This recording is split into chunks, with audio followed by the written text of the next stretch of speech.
విద్యాసాగర్ గారితోటి వారి సంగీత జీవిత ప్రస్థానం తెలుసుకుందాము. వారి సంగీతమే జీవితము, వారి జీవితమే సంగీతము. సంగీతమే జీవితమై ఉచ్ఛ్వాస నిశ్వాసలే సంగీతంగా జీవించే విద్యాసాగర్ గారితో ముచ్చటించి వారి సంగీత ప్రస్థానాన్ని ఒకసారి అవలోకనం చేసుకునే ప్రయత్నం చేద్దాము. ముందుగా విద్యాసాగర్ గారికి షష్ఠి పూర్తి శుభాకాంక్షలు తెలియజేద్దాం. సార్ నమస్కారం. సార్ నమస్కారం సార్. అందరూ ఇంట గెలిచి రచ్చ గెలవమంటారు కదా, మీరు రచ్చలు గెలిచారు. ఒక రచ్చ కాదు, 2-3 రచ్చలు గెలిచి రచ్చ చేసి ఇంట గెలిచారు. భాషకి, సంగీతానికి భాష లేదని, ఎల్లలు లేవని, విద్వాన్ సర్వత్ర పూజ్యయేత్ అనే మాట మంగళంపల్లి బాలకృష్ణ లాంటి పెద్దవాళ్ళు మహనీయులకి ఎలా అయితే చెల్లుతుందో మీకు కూడా 100% అది చెల్లుతుంది. ఎందుకంటే మలరే మౌనమా ఉంది కదా, అది పాడిందేమో ఎస్పి బాలసుబ్రహ్మణ్యం, జానకి గారు. వాళ్ళిద్దరూ తెలుగువాళ్ళు. దాన్ని అద్భుతమైన స్వరరచన చేసింది మీరు తెలుగువారు. ముగ్గురు తెలుగువారు వాగ్గేయ త్రయంలాగా, సంగీత త్రయంలాగా ముగ్గురు తెలుగువారు చేసిన ఆ పాట తమిళంలో సూపర్ డూపర్ హిట్ అయ్యి మొత్తం ఎరలు లేకుండా మొత్తం దక్షిణాది మొత్తం కూడా విస్తరించి అది మోస్ట్ హాంటింగ్ మెలడీ అన్ని తరాల వాళ్ళకు కూడా.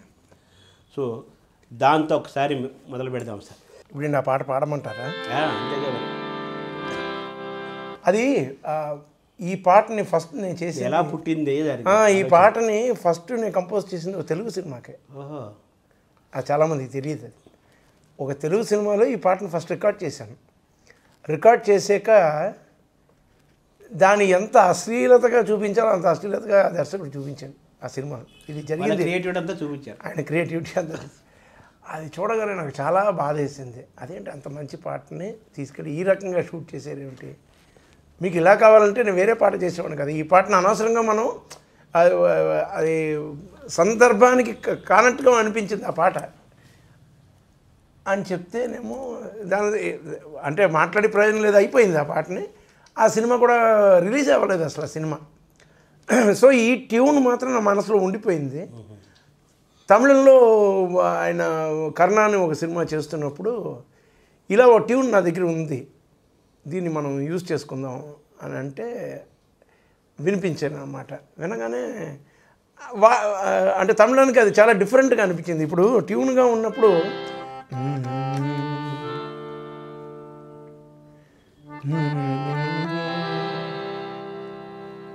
ఇంత గ్యాప్ ఉంది. సో ఇది ఆ అంటే నేను చెప్పేది ఆ టైంలో ఉన్న సాంగ్స్కి చాలా వైవిధ్యంగా అనిపించింది అనమాట. పూర్తి భిన్నంగాను. అంటే అప్పుడు అన్నీ ఎక్కువ వెస్ట్రన్ సాంగ్స్ వచ్చేవి, అలాగే ఫాస్ట్ పేస్ సాంగ్ ఉన్నప్పుడు ఇది చాలా స్లో పేస్ సాంగ్ అండ్ అది మందస్థాయిలో పాట ఇప్పుడు అని చెప్పేసి దానికి. కానీ నేను చెప్పాను చాలా గొప్పగా తయారవుతుంది ఈ పాట అని చెప్పేసి రాసిన తర్వాత పాడాక ఇంకా నాకు తమిళనాట నాకు ఒక అడ్రస్ అనమాట. ఇవాళ దాకా ఆ పాట చెప్తే అంటే ఆ పాటే నాకు అంత గుర్తింపు తీసుకొచ్చింది. అసలు ఫస్ట్ అందరూ తెలియజూసి ఎవరి విద్యాసాగర్ని అనిపించుకున్న పాట అనమాట అది. So it is very close to my heart. And ఏంటి ఆ పాటే నేను అనమాట, నేనే ఆ పాట. ఇప్పుడు ఆ పాట చెప్పిన వెంటనే నేను గుర్తొస్తాను వాళ్ళకి. అవును, అలాగా మీరు అనగానే ఆ పాట గుర్తొస్తాను. అది అంటే మలరే మౌనమే వేదమా అన్నారు కదా, ఇప్పుడు ఆయన మాట్లాడిందే వేదం అంటారు. మీరు ఏది చేసినా వీళ్ళకి వేదం అయిపోయింది. ఒకసారి అదే అంటారా సార్?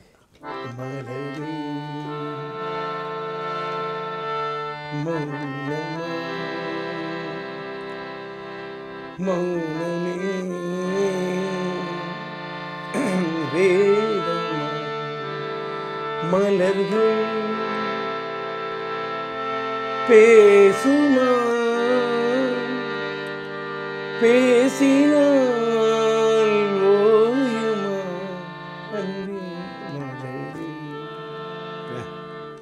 చివరిలో జానకి గారు మూత అంటారు కదా, మరరే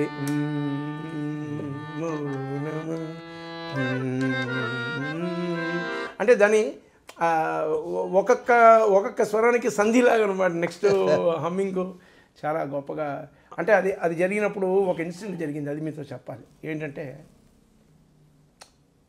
ఈ పాట చాలా భిన్నంగా ఉంది, అప్పటికి ఉన్న పాటల్లో భిన్నంగా అనిపించింది. ఒక క్లాసిజం ఉన్న పాట. ఇంతవరకు నేను ఊహించగలిగాను ఈ పాట it will make a good impact, audience విన్న వాళ్ళందరికీ చాలా నచ్చుతుంది అన్నంతవరకే నా యొక్క ఊహ ఉండింది. ఆ కాలంలో ఇది తెలుగు వాళ్ళకి చాలామంది తెలియదు అనమాట. చెప్పాలి, ఇంట్రెస్టింగ్ విషయం చెప్పాలి నేను. బాలుగారు ఆ టైంలోనేమో ఎక్కువ ఆయన కొంచెం వాయిస్ ట్రైన్ ఉండడం వలన సాయంకాలం 6 పైన ఏ పాట పాడరు ఆయన. అంటే ఏ పాటలైనా మార్నింగ్ టు ఈవినింగ్ వరకే. 6 తర్వాత ఆయన వాయిస్ స్ట్రెస్ తీసుకొని మళ్ళీ మర్నాడు పాడడం, ఇది ఆయనకి వోకల్ కార్డ్ కొంచెం ఇబ్బంది వచ్చిన సమయంలో అనమాట. ఈ పాట రికార్డ్ చేస్తున్నప్పుడు ఆ టైం అనమాట. కాబట్టి ఆయన ఆవేళ నాకు ఇంకో పాట పాడారు, వేరే సినిమాకి వేరే పాట పాడారు. పాడి 5:15 అయింది, ఆ పాట అయిపోయింది. ఇంకా ఆయన పెట్టి బేడ సర్దుకొని బయలుదేరడానికి రెడీ అవుతుంటే నేను చెప్పిన ఇంకో పాట ఉంది, పాడలేదు. నీకు తెలుసు కదా విద్య, రేపు వచ్చి పాడతాను. నేను పర్వాలేదు రేపే పాడదాం, ఏం అవసరం లేదు, కానీ ఒకసారి పాట వినేసి వెళ్ళిపోండి. ఎవరు పాడారు? డ్యూయట్ అని అడిగాడు. అవును, జానకమ్మ గారు పాడారు. అప్పుడు రికార్డ్ అయిపోయింది జానకి గారు. ఆవిడది తీసాను, ఆల్రెడీ తీసి ఆవిడ వర్షన్ ఉంది, ఈయన పాడాల్సింది ఉందన్నమాట ఇంకా బ్యాలెన్స్. అంటే అవునా సరే అని చెప్పేసి ఆయన మేనేజర్, అప్పుడు విఠల్ కదా కూడా, ఇప్పుడు విఠల్ ఉండేవాడు, విఠల్ బ్యాగ్ పెట్టే అని చెప్పేసి కారుకు పంపించాడు. ఆయన లోపలికి వచ్చి కూర్చున్నాడు, పాట ప్లే చేసాం. విన్న తర్వాత ఇలా తలకాయ దించుకున్నారు ఒక 5 నిమిషాలు. విఠల్ బ్యాగ్ తీసుకున్నాను. ఈ పాట ఇవాళ పాడకుండా వెళ్తే నేను పాపం చేసిన వాడిని అవుతానని చెప్పేసి లోపలికి వెళ్ళి 6:15కి మొదలెట్టి 11:30 దాకా పాడారు ఆ పాటను. ఇది చాలామందికి తెలియదు, నేను చెప్పాలి. ఎందుకంటే బాలుగారు సూపర్ ఫాస్ట్గా పాడతారు కదా. ఆ పాటను పాడేశారండి ఆయన, గంటలో పాడేశారు ఆయన. ఆయనకి తృప్తి లేదు, ఆయనకి ఏమిటంటే ఇంకా నేను బాగా పాడాలి 11:30 దాకా. నేను అన్నాను చాలు, బాగా వచ్చే చాలా టేకులు ఉన్నాయంటే, విజయ్ ఊరినే ఉండు, నేను పాడుతుంటాను, నువ్వు కావలిస్తే అన్నీ ఆఫ్ చేసుకొని మీరు ఇంటికి వెళ్ళిపోండి, నేను పాడుతూనే ఉంటానని చెప్పి ఆయన 11:30 దాకా పాడారు. పాడిన తర్వాత ఆ టైంలో కొంచెం ఆయన భారీగా ఉండేవాడు మనిషి, హెవీ పర్సనాలిటీ. పాడేసి అందరం ఓకే అన్నాం, అందరికీ చాలా హ్యాపీ ఆయన పాడిన విషయం. 11:30కి లోపలికి వచ్చాడు. ఆయన వస్తూనే మోకాళ్ళ మీద పడిపోయాడు, మోకాళ్ళ మీద పడిపోయి 2 చేతులు ఎత్తి, ఈ పిక్చర్ డైరెక్టర్ మీరు, ప్రొడ్యూసర్, ఒక పాఠకుడికి దొరికే పాట చాలా అరుదైన పాట అది. ఇక్కడ మేము కురించి మల్లర్ అంటారు తమిళ్లోని, అంటే 12 years వన్సే ఒక పుష్కరానికి ఒకసారి పూస్తుంది అనమాట పువ్వు. అది ఇక్కడ ఉన్న అటువంటి పువ్వు లాంటి పాట ఇది, ఎప్పుడో చాలా అరుదుగా వచ్చే పాటని మీరు చిత్రీకరణ చేసినప్పుడు ఇది ఎల్లకాలం నిలిచిపోయే పాట. దీన్ని చిత్రీకరణ మీరు చేసినప్పుడు మాత్రం ఎటువంటి అశ్లీలత లేకుండాను, ఎప్పుడు ఎవరు చూసినా సరే చాలా రమ్యంగా, మీరు ఇట్స్ లవ్ సాంగ్ డ్యూయట్, కానీ దాన్ని చాలా నాగరికతతో మీరు తీయండి, అశ్లీలత వద్దు దయచేసి, ఇది నా మాటగా మీరు మన్నించి ఈ టైప్లో ఈ ఒక సాంగ్ మాత్రం అలా పిక్చర్ వచ్చేది, మిగతా సాంగ్లు ఎలాగైనా తీసుకోండి, కానీ ఈ ఒక పాట మాత్రం ఇది ఎల్లకాలం నిలిచిపోయే పాట. ఎప్పుడు ఈ పాటని చూసినా మనకి మనసును రంజింపజేసే విధానంగా ఉండాలి పిక్చరేషన్ చెప్పి, ఇది నా యొక్క పర్సనల్ రిక్వెస్ట్ అని చెప్పి లేచి నించుని నన్ను కౌగిలించుకొని ఒక గంట సేపు మాట్లాడుకొని ముచ్చరించుకొని 12:30కి వెళ్ళారు ఆయన. ఆయన అంత దీర్ఘదర్శనం. ఇవాళకి ఆ పాట రికార్డ్ చేసి 30 years అయింది. కానీ ఇవాళకి ఆ పాట తాలూకా ఫస్ట్ బ్యాక్గ్రౌండ్ వినిపించిన వెంటనే తమిళనాట కాదు, ఎక్కడ ఎవరున్నా సరే, ఏ దేశంలోనే సరే, తమిళియన్స్ ఉన్నారంటే that song demands and commands respect. ఒక ప్రార్థనా గీతం ఉన్నాగా వాళ్ళకి, అది అంత పెద్ద ఇంపాక్ట్ చేసింది. It was a turning point for me also. It made my mark, అంటే so and so he's arrived on the scene అన్నట్టుగా అన్నమాట. అంతే, మీ ముద్ర, నా ముద్రగా తయారైంది. అది 30 ఏళ్ళు 3 దశాబ్దాలు అయిపోయింది కదా. జానకి గారు ఏమన్నారు సార్ దానికి? జానకి గారు ఏమనలేదు, ఆవిడ పాడినప్పుడు బాగుంది పాట అన్నారు, అంతవరకు పాడేసి వెళ్ళిపోయారు. ఆవిడ అంటే హాఫ్ పోర్షనే కదా ఆవిడకి, అందులో సగమే పాడారు, కరెక్షన్ చేస్తూ ఆవిడ పాడేసి వెళ్ళిపోయారు.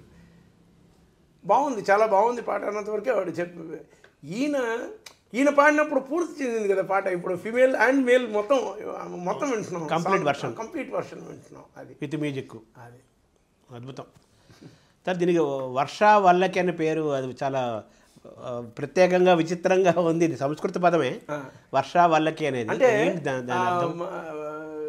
ఎవరు పెట్టారని పేరు? ఇది పెట్టింది నా ప్రియ మిత్రుడు ఆప్తుడు, తెలుగువారు గర్వించదగ్గ ఒక గొప్ప గేయ రచయిత మన సిరివెన్నెల సీతారామ శాస్త్రి. తెలుగు అతనే. సో ఆయన పెట్టాడు ఈ పేరు. నాకు చాలా క్లోజ్ ఫ్రెండ్ అండి. చాలా పాటలు చేసాం, చాలా పని చేసాం, అన్నీ చేసాం. చాలా ఆప్తమిత్రుడు తను. ఈ స్టూడియో నేను కడుతున్నాను, దానికి ఒక పేరు చెప్పు అంటే అర్ధరాత్రి ఫోన్ చేస్తే వర్షం పడుతుంది. ఎప్పుడు చెప్పాలి పేరు అన్నాడు. ఇప్పుడు చెప్పు అన్నాను. సరే వర్షావళకి పెట్టుకోండి అంతే. అప్రమత్తంగా ఊరికి అసలు అనాలోచితంగా వచ్చేసింది. ఆసుగా చెప్పాడు అప్పుడు. ఆసుగా చెప్పేశాను. అది పెట్టామన్నమాట. వాళ్ళకి అంటే వీణ కదా. వీణ అంటే వర్షపు చినుకులతో చేసిన వీణ అని చెప్పేసి చాలా అబ్స్ట్రాక్ట్ నేమ్ అన్నమాట. అది అతను ఊహించాలి. అది దాని మీరు రాగంగా ఏదో చేశారు కదా. లేదు, అది మేము ఊరినే ట్రై చేస్తుంటే ఓ రాగం, ఈ రాగం పేరు పెట్టుకుందాం అని చెప్పేసి అంతే తప్పించి దాన్ని ఇంకా కంప్లీట్ చెయ్యాలి. అదే వంట వండుతారు. వంట అవును. ఒకసారి అది ఇప్పుడు లేదు అంటే ఇప్పుడు సగమద సగమగ అన్నది ఈ 4 స్వరాలతోనే ఉన్నది. రాగం ఏదైనా ఉందా అని ఎవరినో మనకి తెలిసిన వాళ్ళని అడిగితే వాళ్ళు క్లాసికల్ మ్యూజిషియన్స్ లేదండి అని అంటే ఇదేదో కొత్త రాగంలో ఉంది, ఇలాంటి రాగం లేదు అంటే ఇప్పుడు జన్య రాగాల్లో కానీ మన ఇష్టమే కదా ఇప్పుడు అని అన్నప్పుడు వాళ్ళు దానికి ఈ పేరే పెట్టేయండి వర్ష వాళ్ళకి దానికి పేరు పెట్టి. రాగాలు అనంతం అన్నారు కదా. దీనికి కీర్తనలాగా లేదు, నేను అది ట్రై చేస్తున్నాను, ఇంకా సరిగ్గా నాకు కుదరలేదు. జరుగుతుంది. సరే, సీతారామ శాస్త్రి గారి ముచ్చట వచ్చింది కాబట్టి ఆయనకి మీరు చేసిన పాటలు మీ ఇద్దరి అనుబంధం కొంత చెప్పండి సార్, కొంచెం మాట్లాడుకుందాం. మేము చేసింది ఇది చాలామందికి తెలియదండి. నా ఫస్ట్ సినిమా నేను చెప్పొచ్చిన విషయం చాలా ఆశ్చర్యంగా ఉంటుంది, నాకే ఆశ్చర్యం వస్తుంది ఇవాళ. నా ఫస్ట్ సినిమా ధర్మతేజ తెలుగులో. ఆ సినిమాకి సుధాకర్ రెడ్డి గారు ప్రొడ్యూసర్, కళ్యాణి ఫిల్మ్స్. ఆయన నన్ను ఫస్ట్ పెట్టుకున్నప్పుడు ఏం చెప్పారనమాట, తమిళ సినిమా పూందొట్ట కావల్కారన్ సినిమా బాగా ఆడుతుంది, ఆ సినిమాని వాళ్ళు కొనుక్కున్నారు రైట్స్, దాన్ని రీమేక్ చేస్తున్నారు కృష్ణరాజు గారితో. సో దాంట్లో ఉన్న పాటలు 2 అప్పటికే బాగా ఇక్కడ ప్రాచుర్యం పొందినాయి అన్నమాట తమిళనాట. దానికి మ్యూజిక్ ఇలా చేసి ఉన్నారు. వీళ్ళు ఏం చేశారు, ఆ పిక్చర్ని ఎలాగో తీసుకున్నాం, అదే స్టోరీ చేస్తున్నాం కాబట్టి, ఆ రైట్స్ తీసుకున్నాం కాబట్టి ఆ పాటల్ని చిత్రీకరణతో అలాగే మనం పెట్టేద్దాం అన్నది వాళ్ళ ఉద్దేశం. సో నేను ఫస్ట్ రోజు ఆయన కలుస్తున్నప్పుడు ఆయన నాతో చెప్పింది ఏంటంటే 2 పాటలు అలాగే ఉంచేస్తాం, ఇంకోటి ఏదో ఆయనకి వేరేదో ఎవరితోనో ఆబ్లిగేషన్ ఉందిటో ఓ పాట చేయించుకోవాలట, ఇంకోటి ఏదో చేయాలట, నన్ను ఒక పాట మాత్రం చేయమన్నారు. చెప్తే నేను నమస్కారం పెట్టి నేను వెళ్ళొస్తాను సార్ నన్ను. ఆయన అప్పటిదాకా అలాగా ఆయన అఫెండ్ అయిపోయాడు అనమాట. అదే నేను వెళ్ళిపోతానంటే నేను అన్నాను, అసలు నేను ఎవరు, నేను ఏం చేస్తానన్నది మీకు తెలియదు, నన్ను ఒకటే పాట ఇచ్చి నన్ను చేయమంటే నాకు అది ఇంట్రెస్ట్ లేదు సార్, నేను చేస్తే అన్ని పాటలు చేస్తాను, I have to prove my self, this my first film అని చెప్పాను. కాదు కానీ నేను తమిళ పాటలు కొనేసి అదే ఆర్టిస్ట్ని పెట్టుకుని వాళ్ళకి అడ్వాన్స్ కూడా ఇచ్చేసాను, అదే పాటలు ఉంటే కదా కరెక్ట్గా ఉంటుంది అంటారు. అప్పుడు నేను చేసిన ఎక్స్పెరిమెంటు ఇది అందరూ నోట్ చేయాలి, ఏంటంటే మీరు అదే పిక్చరైజేషన్ పెట్టుకోండి, నేను వేరే పాట చేస్తాను అన్నాను. ఇది సింక్ అవుతుందా దానికి అన్నాను. సింక్ అవుతుంది అన్నాను. ఆయనకి అది చాలా ఛాలెంజింగ్గా అనిపించింది. ఎలా చేయగలరు, ఇప్పుడు ఆల్రెడీ హిట్ అయిన సాంగ్ దాన్ని షూట్ చేశారు, ఇప్పుడు ఆ చిత్రీకరణ ఉంది కానీ నేను వేరే పాట చేస్తున్నాను, అది సింక్ అవ్వాలి. దాన్ని డబ్బింగ్ చెప్పినట్టుగా, డబ్బింగ్ కూడా కాదు, పర్ఫెక్ట్గా ఉండాలి, సూట్ అవ్వాలి కదా, వాళ్ళ డ్యాన్స్కి సూట్ అవ్వాలి, వాళ్ళు చేసిన మూమెంట్స్కి మ్యూజిక్ చేంజ్ ఓవర్స్ వాళ్ళు ఎలా చేసుకున్నారో అలాగే మనది కావాలి, వాళ్ళ లిప్ ఎక్కడుందో మన లిప్ అక్కడే ఉండాలి, పర్ఫెక్ట్ సింక్లో ఉండాలి అని చెప్పేసి పూర్తిగా సింక్ అవ్వాలి. ఒక పాటకి 15 పల్లవులు ఇచ్చాను. ఈ 15లో ఏం చేసినా మీకు సింక్ అవుతుందని నన్ను ఆయన నమ్మలేకపోయాడు. 15 సింక్ అవుతాయి అన్నారు. నేనన్నా ఈ 15 సింక్ అవుతాయి ఏం చేసినా ఆయన నమ్మలేకపోయాడు. నేను లాస్ట్కి చెప్పాను అనమాట, ఏమంటే మీకు ఖర్చు అయ్యేది ఆ కాలంలో ఖర్చు అయ్యేది 7,000-8,000 ఒక సాంగ్కి, నేనన్నా మహా అయితే 10,000 ఖర్చు అవుతుంది, ఒక సాంగ్ చేయండి, నేను వేసి చూపిస్తాను, మీకు నచ్చితే నేను కంటిన్యూ అవుతాను, లేకపోతే నేనే వెళ్ళిపోతాను, నేను ఈ సినిమా చేయను. ఆ సాంగ్ చేసినప్పుడు శాస్త్రికి ఎవరు రాయాలి అని అడిగితే నేను సీతారామ శాస్త్రి, వాళ్ళు శాస్త్రితో, సరే సీతారామ శాస్త్రిని పిలుద్దాం.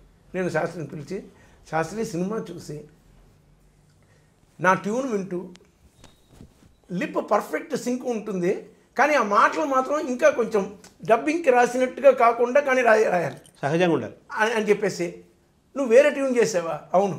ఆ ట్యూన్ కాదు ఇది ఎలా సింక్ అవుతుందని తనకి అదే డౌట్ వచ్చింది. సింక్ అవుతుంది అయ్యా, నువ్వు రాయవేయాలంటే రాసి వాళ్ళు రికార్డ్ చేసి వీళ్ళందరికీ ఆతృతతో ఎదురు చూస్తున్నారు. మొత్తం యూనిట్ ఎలా వస్తుంది? బాలు గారు జాని గారే పాడారు ఫస్ట్ సాంగ్. బాలు గారు స్టూడియోలో రికార్డ్ చేసాం, కోదనపాణిలో రికార్డ్ చేసి పాట అయిపోయాక సినిమాతో సింక్ చేసి వేశాను. మొత్తం యూనిట్ క్లాప్స్ అన్నమాట. అసలు అంత పర్ఫెక్ట్, అది ఏదో మనం చేసి వాళ్ళు షూట్ చేసినట్టుగా అని ఉంది. అది ఒక చాలా పెద్ద ఎక్స్పెరిమెంట్. ఆ పాట ఏంటి సార్ అది? పచ్చని ముచ్చట పండిన మాట నిజం జజం జం జం అని ఒక పాట. అలాగే ఆ పిక్చర్లో ఇంకో పాట ఉంది, ఆ పాట కూడా చేశాను. దాని తర్వాత నేను వేరే చిక్కెనమ్మ చక్కనమ్మ జంట ఏ చిక్కులు లెక్క చెయ్యనంట అని ఒక సాంగ్ చేశాను. దాంట్లో చాలా సాంగ్స్ చేశాను, కానీ అది చాలా ఇంప్రెస్ అయిపోయారు సుధాకర్ రెడ్డి గారు. దాని తర్వాత అన్ని పాటలు నువ్వే చేయన్నారు. దాని తర్వాత మొత్తం ఆ పిక్చర్ మొత్తం నేను చేశాను. దాని తర్వాత అలా కంటిన్యూ అయింది. అది మా ఫస్ట్ మర్చిపోలేని ఎక్స్పీరియన్స్ అనమాట. నేను శాస్త్రిని ఫస్ట్ చూసింది సిరివెన్నెల టైమే. అతను రాయడానికి వచ్చేసి నేను ఇక్కడ జెమినీ స్టూడియో ఉండేది. జెమినీ స్టూడియోలోని జెమినీ కాంప్లెక్స్ లోపల అపార్ట్మెంట్స్ ఉండేవి. అక్కడ ఉండేవాడు తను. అక్కడనే ఉంచి రాయించాను అనమాట కొన్ని పాటలు రాయడానికి, రికార్డింగ్కి ముందరనే. నేను అప్పుడు రికార్డింగ్ అక్కడికి వెళ్ళినప్పుడు బయటకు వచ్చేవాడిని. బయటకు వచ్చి అక్కడ కూల్ డ్రింక్ షాప్ ఉండేది, కాఫీ షాప్ ఉండేది. అక్కడికి వస్తే ఒక మనిషి ఎప్పుడు చూసినా తెగ సిగరెట్లకు పొద్దు నుంచి రాగా కాల్చేస్తూ ఇలా నడుస్తూ ప్రచారాలు చేస్తూ ఏదో పాడేసుకుంటూ ఏదో రాసేసుకుంటూ ఎవరు ఈయన నాకు తెలియలే. అది చూడండి, ఇవన్నీ యాదృచ్ఛికంగా జరిగేవి. అక్కడ కలిసి ఆయన ఎవరో నాకు తెలియదు. నేను వెళ్ళడం, నా కూల్ డ్రింక్ ఏదో తెచ్చుకోవడం, మళ్ళీ రికార్డింగ్ వెళ్ళిపోవడం జరిగేది. ఇలా 4-5 రోజులు చూసాను. దాంతో 4 రోజులు చూడలేదు ఆయన్ని. సడన్గా నాకు ఒక ఫోన్ వచ్చింది, రేపు రికార్డింగ్ ఉంది మాదేవన్ గారిది, మామాది ప్రసాద్లో, సంతూర్ వాయించాలి. ఓకే. అది సిరివెన్నెల ఓపెనింగ్ ఫస్ట్ సాంగ్. యాక్చువల్గా హరిప్రసాద్ చౌరాసియాను శివకుమార్ శర్మ రావాలి. హరిప్రసాద్ చౌరాసియా గారు వచ్చారు ఫ్లూట్. శివకుమార్ శర్మ గారు రాలేదు. ఆయన ఏదో అనివార్య కారణాల వలన ఆయన రాలేకపోయారు. లాస్ట్ మినిట్లో సంతూర్ కావాలి, ఎవరు వాయించేది అలాగని అంటే బాలు గారు చెప్పారు, విద్యాసాగర్ ఉన్నారు కదా అని పిలుచుకోండి అని చెప్పేసి అప్పుడు నన్ను పిలిచారు అనమాట. ఆ రకంగా నేను సిరివెన్నెలలో వాయించాల్సిన పరిస్థితి. ఎవరు డైరెక్టరు? విశ్వనాథ్ గారు. పాట రాసింది ఎవరు? శాస్త్రి. నేను శాస్త్రిని అక్కడ చూశాను. ఈయన కదా అక్కడ చూశానని చెప్పేసి నేనుగా వెళ్ళి పరిచయం చేసుకున్నాను. మిమ్మల్ని అన్నిసార్లు చూశాను అక్కడ అంటే, నా పేరు శాస్త్రి, సీతారామ శాస్త్రి అన్నాను.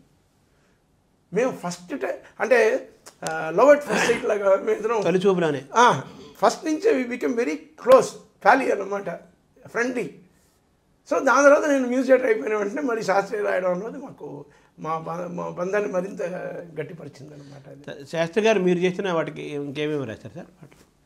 అదంటే కలికాలం రాశాడు. కలికాలం సూపర్ హిట్ అది. ఆరని ఆ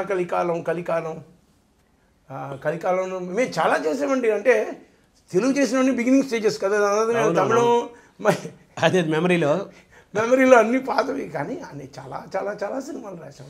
ఇప్పుడు ఇంతమంది ఒక మహారచయితలు వేటూరి గారి దగ్గర నుంచి చాలా పెద్ద పెద్ద వాళ్ళకి మీరు తమిళ మలయాళంలో చేశారు కదా.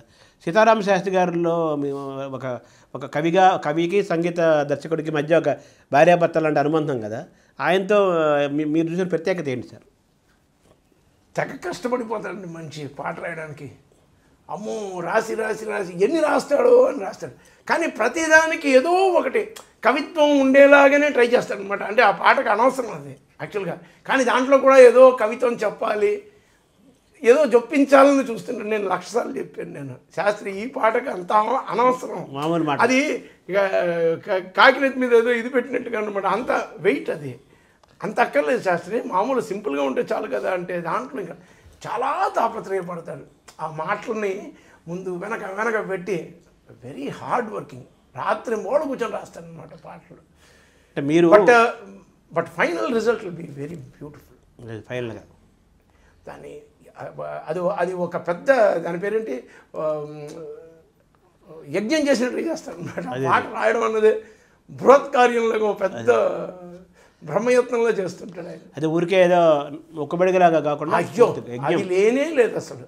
మనసు పెట్టి అసలు దాని ఆ ట్యూన్ని అమితు మీ తెలుస్తానన్న రేంజ్లో ఉంటుంది అనమాట. నువ్వా నేనా అన్నట్టు. నువ్వా నేనా అన్నట్టుగానే.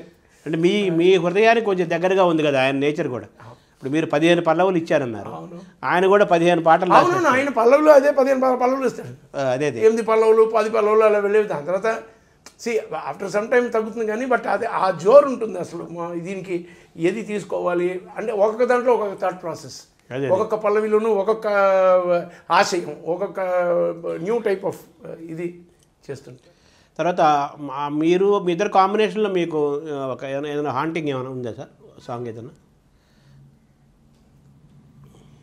శాస్త్రికి నాకు మేదుగా ఈ పాట చేసాగా, అమ్మది నీ తస్సదియ్య గుమ్మం దాకా వచ్చిందయ్య షో అషో అషో ప్యాకెట్ పాట చేసింది మేమే. అదే ప్యాకెట్ పాట చేసాం. అవి కలికాలంలో చేసిన పాటలన్నీ మంచి పాటలు, చాలా మంచి మంచి పాటలు చాలా చేసామండి. ఆ టైంలో నేను అసలు ఇప్పుడు గుర్తు తెచ్చుకుంటే అంటే చెప్తున్న కొద్దీ గుర్తు వస్తూనే ఉన్నాయి నాకు అవన్నీ ఆయన జ్ఞాపకాలండి. ఆయన జ్ఞాపకాలు. మీకు ఏమనిపించింది సార్ సీతారామ శాస్త్రి అలా సడన్గా ఒక్కొక్కరొకరు వేడు అంతా వెళ్ళిపోతుండే అలా మన కంటి ఎదురుగా?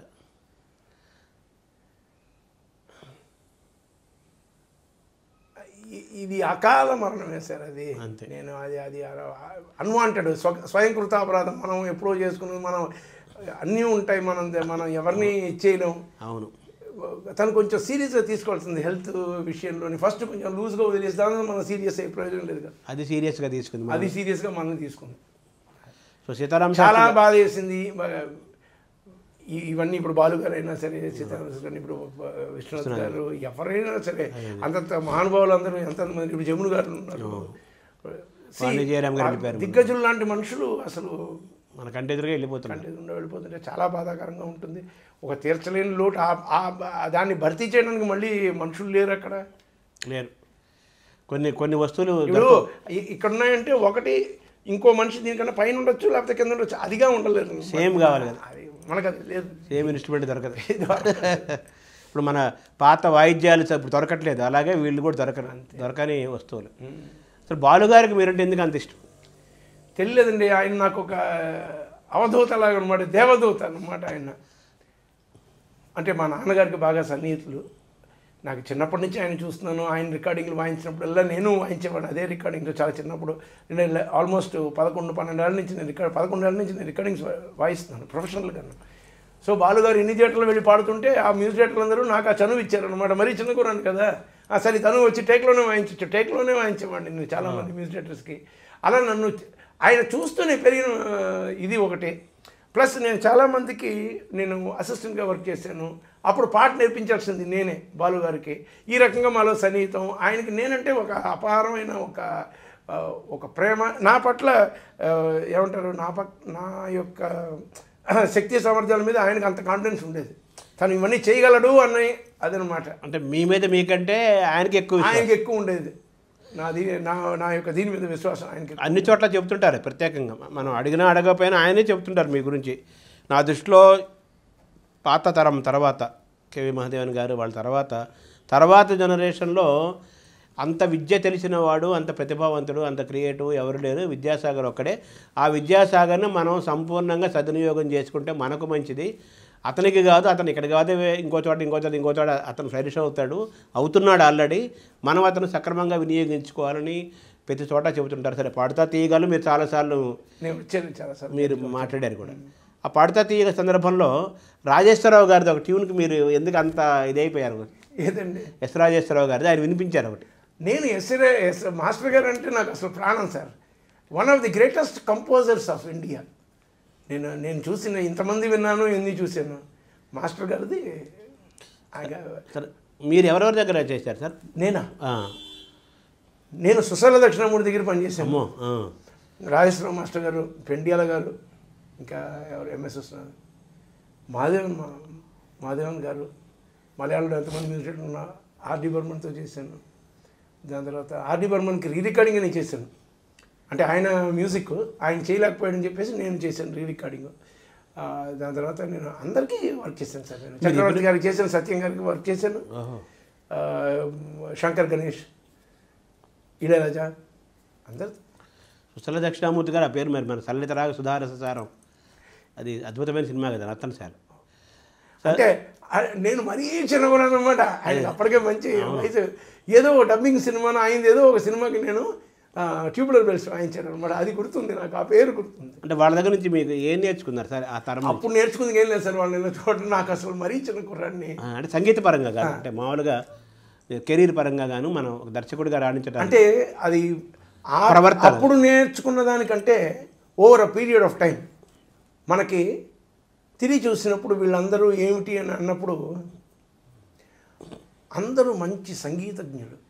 బేసికల్గా the qualification for a good composer you need to know music first. Fundamental basic. Engineer అంటే ఇంజనీరింగ్ చదవాలండి. అవును, 10వ క్లాస్ చదివి నేను మంచి ఇంజనీర్ అయిపోతానంటే ఎలా అవుతుంది అది? ఐ మీన్ దానికి అలవ్ చేయరు కదా. మరి ఏం తెలియకుండా నేను మాత్రం మ్యూజిక్ అయిపోతాను, లేకపోతే నేను అన్ని తప్పే. వాళ్ళ ముందు జ్ఞానం, వాళ్ళకున్న జ్ఞానం అపారమైన జ్ఞానం. అది మాత్రం కాకుండా ఒకళ్ళనొకళ్ళు అనుసరించి ఏం చేయలేదు. వాళ్ళకి ఒక వివిధమైన శైలి ఉండేది, వాళ్ళకి ఒక పంధ, వాళ్ళ శైలిలోనే వాళ్ళు కొట్టుకొచ్చి నెక్కొచ్చి వాళ్ళకి ఒక నేమ్ క్రియేట్ చేస్తారు. ఎవరి ముద్ర వాళ్ళదే. ఎవరి తాలూకు అనుకరణ లేదు, ఏం లేదు. వాళ్ళ ఇండివిజువాలిటీ. అండ్ వాళ్ళ లైఫ్లో డిసిప్లిన్గా వాళ్ళు the way they conducted themselves in the recording studios కానీ లేకపోతే ఎక్కడైనా సరే వాళ్ళని వాళ్ళు క్యారీ చేసుకున్న విధానం, ఏ రకంగా ప్రవర్తించారు, ఏ రకంగా మ్యూజిషియన్స్తో ప్రవర్తించేవారు, ఏమిటి, ఇవన్నీ లెర్నింగ్ ఫ్రమ్ ఎవ్రీ వన్. అంటే మీరు 11 ఏళ్ల వయసు నుంచే, మీరు 10-11 ఏళ్ల వయసు నుంచే మీరు సంగీతంలోకి వచ్చేసారు? అవునండి. అదే ఎలా నాన్నగారు? అంటే మా తాతగారు బొబ్బిలి ఆస్థాన విద్వాంసులు. ఆయన వరాహ నరసింహమూర్తి గారు. మా నాన్నగారు అక్కడి నుంచి చెన్నైకి వచ్చి ఇక్కడ స్థిరపడిపోయారు. ఆయన ఎక్కువ రాజేశ్వరరావు మాస్టర్ గారును పెండియాల నాగేశ్వరరావు గారి దగ్గర.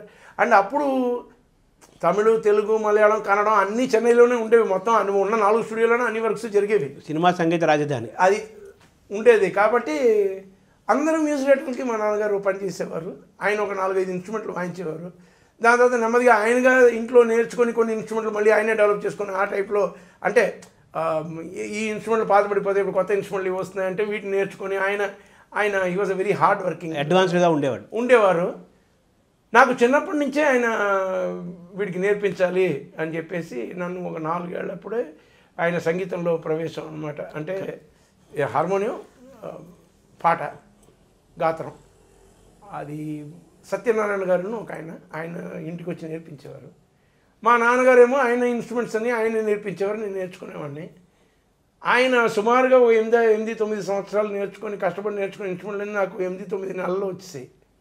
అవలీలగా వచ్చేసి వచ్చి 11 ఏళ్ళకే నేను రెడీ అయిపోయాను రికార్డింగ్ వెళ్ళడానికి. మా నాన్నగారికి ఆశ్చర్యం వేసింది అనమాట. వీడు రెడీ అంటున్నాను. నేను అక్కడ అంటే ఎలా టెస్ట్ చేసేవారంటే అక్కడ రికార్డింగ్ జరుగుతున్నప్పుడు ఆయనే వాయించేవారు. నన్ను అనేవారు, నేను చూస్తూ నేను ఎక్కడ వాయించాలి, ఏం వాయించాలని చెప్పేసి చూసేవాడిని. నాకు ఒకసారి చూడగానే తెలిసిపోయేది అనమాట. ఆయన వాయించేసి టేక్ టైంలో ఆయన పక్క కూర్చొని నన్ను వాయించమని చెప్పారు. అంటే ప్రాక్టికల్గా ప్రాక్టీస్ చేసినట్టుగాను నేను కరెక్ట్గా వాయించేవాడిని. ఇంక దాని ఆయన కాన్ఫిడెన్స్ వచ్చిందనమాట. సో ఇంకా ధైర్యంగా వెళ్ళి మ్యూజిక్ దగ్గర మా అబ్బాయి ఒకసారి వాయిస్తాడు చూడండి అంటే, వాళ్ళేమో ఒకసారి వాయించిన తర్వాత రామచంద్ర రేపటి నుంచి నువ్వు వద్దు, మీ అబ్బాయిని పంపించాను ఈ టైప్లో. అలా తండ్రికి ఎసరు పెట్టేశారు మీరు? అలా లేదు, మా నాన్నగారికి అది చాలా సంతోషం. ఆయన ఏంటంటే మనం నేర్పించాం. ఇంకా చాలా చాలా strict person, very disciplined person and very planned life. ఆయన కష్టపడి వచ్చిన మనిషి కదా, జీవితం తెలుసు, ప్రతి దాని తాలూకు విలువలు తెలుసు. దేన్ని అనవసరంగా వృధా చేయడం కానీ, కాలాన్ని వృధా చేస్తే ఆయన నచ్చదండి.